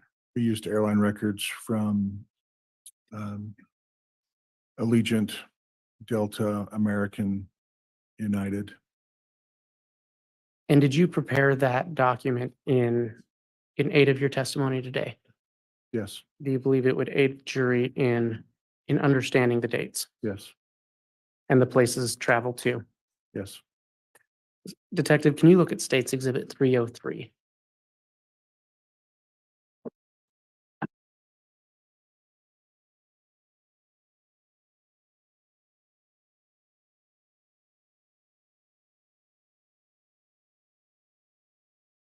Detective, is this that document that you prepared in aid of the jury? Yes, Is it a true and accurate representation of what you prepared? yes, Your Honor, for demonstrative purposes, the state would move to admit Exhibit 303 into the record. For demonstrative purposes, there's no objection, Judge. All right, Exhibit 303 is admitted.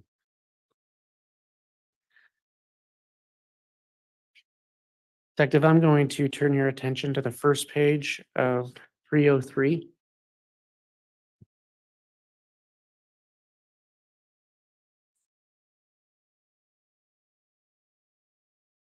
And can you walk the jury through this timeline?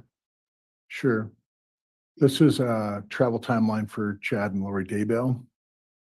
This first box on top of the timeline right before January shows that Chad and Lori met on the 26th of October in 2018.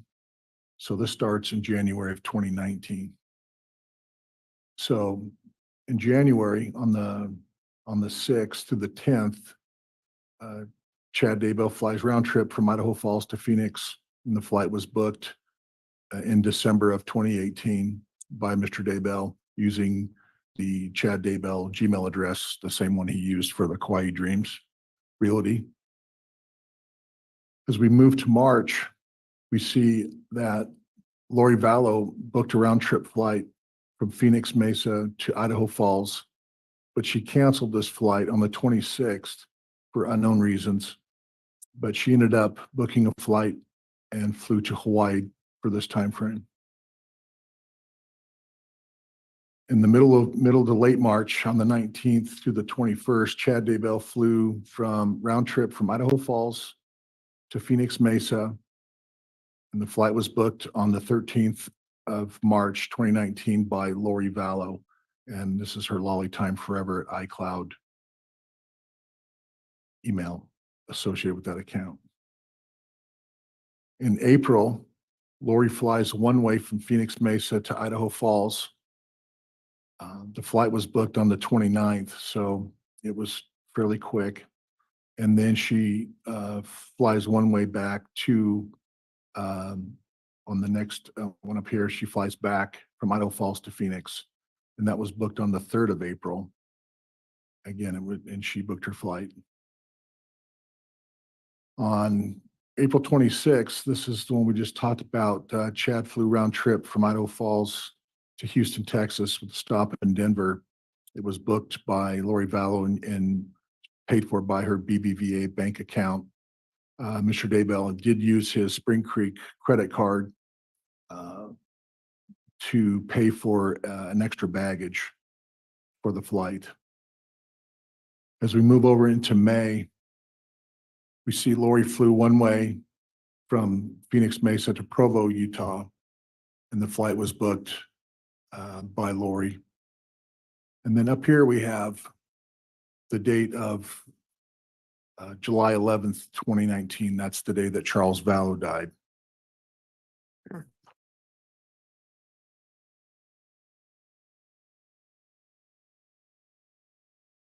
And can you walk the jury through the second page of that timeline?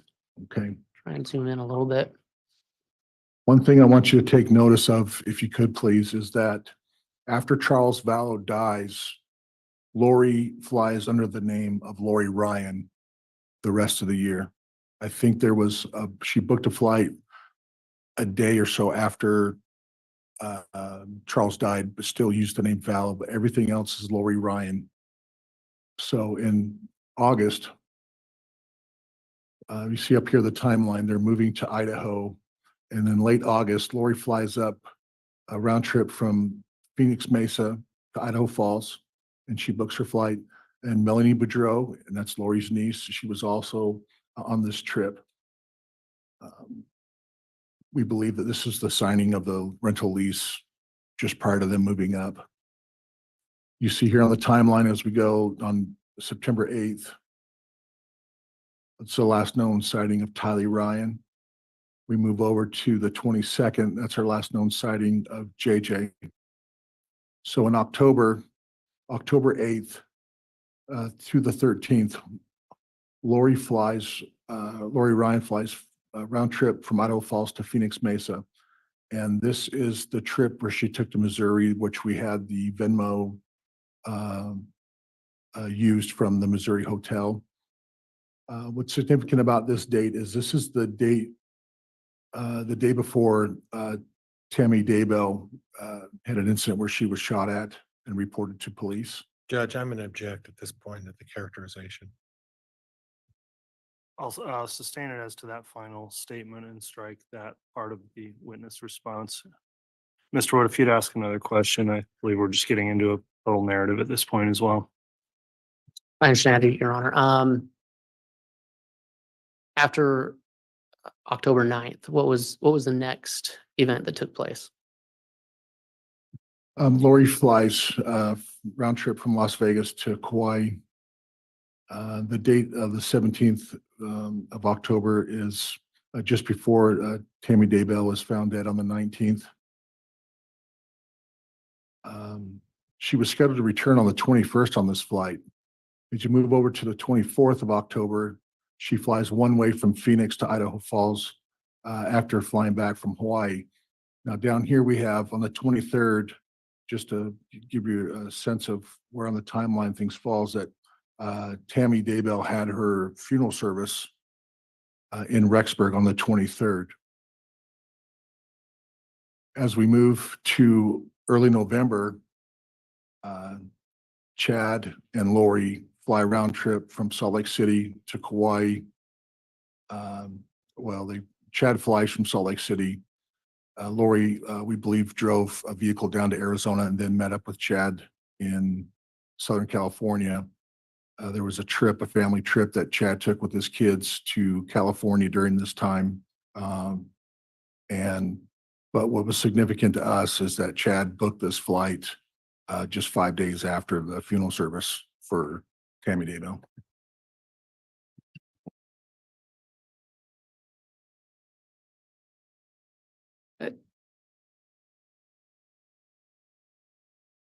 Continuing, Well, Detective, I actually want to ask you a question.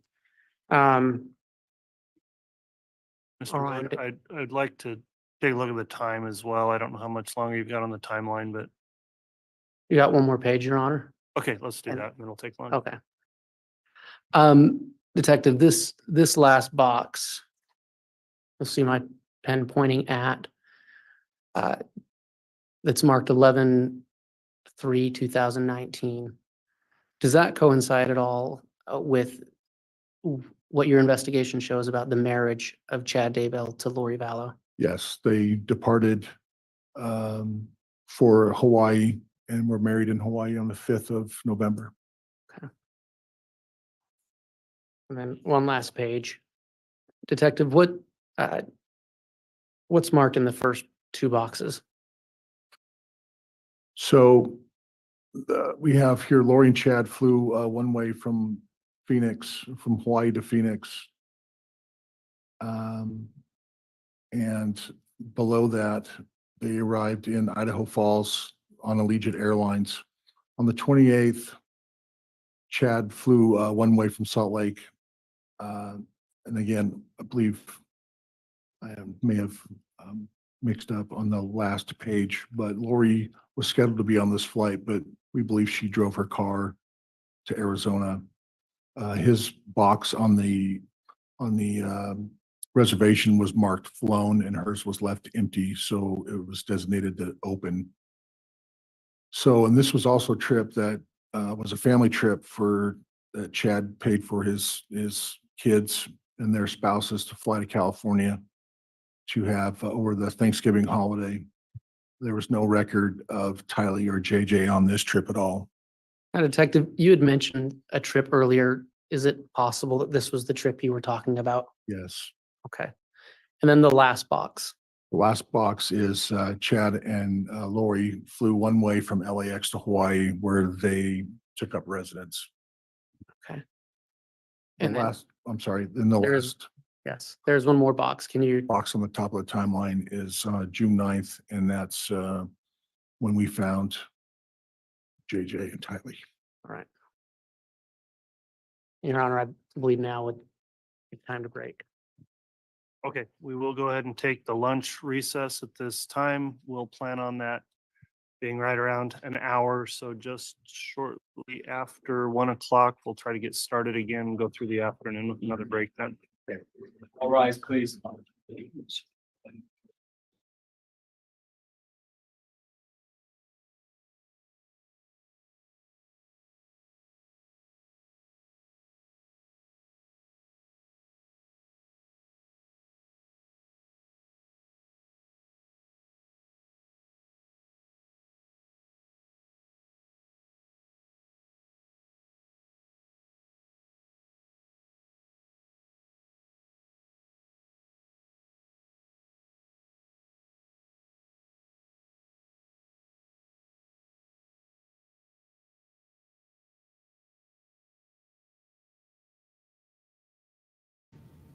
So I'm not sure. Okay. Maybe like that. There I am. There I am. So well, I'm great for lunch, but I'm surprised that we got this thing like that. Usually. Hey, yeah, they ended it. It said thanks for tuning in, and they ended. So that's weird, isn't it? Yeah, I was like, whoa, those flip. I was trying to get back here. So maybe they'll get to be professionals by the time this. I'm gonna go check to see if they're putting up a second one for that. They'll have to, of course. Yeah. Huh. Okay, and I gotta go. I guess make another freaking thumbnail, or we could use the same one. We can, or you could, if they're gonna, you can, if you got an hour's worth of talking to us. Yeah, No. I'd rather go shower. Okay, that's probably a bit. Okay, well then let's do that. Why don't we end here, and then you make the you go ahead and make the thing before you do the shower, and I, as soon as I finish with my mom, I'll get back on and we'll catch them before they start. You want to do that?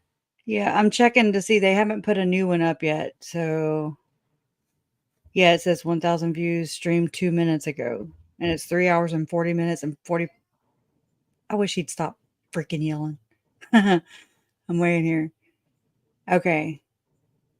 I'm sure everybody else is wondering what's going on too, but yeah. Okay. And we're not going to have the same issues like we did that one day, right? Because YouTube had a problem. So surely all not. Right. Okay. I'm going to go ahead and get that scheduled now. Okay. Well, they got to stop doing all this shit then, Lamisa. Yeah, they do. Know? I can't. Yeah. It's like, okay, we're doing it this way today. Okay. All right. Surely by week 4, they ought to have their stuff down. Yeah. When we get it down pat. That's how it works. All right, then. We will see y'all back. Whatever. On the flip side, yeah. All right. Part 2 of Daddy Doomsday there. Right. All right. See y'all later. Oh, you want me to end it or you're going to end it? You end it. Okay. Toodles.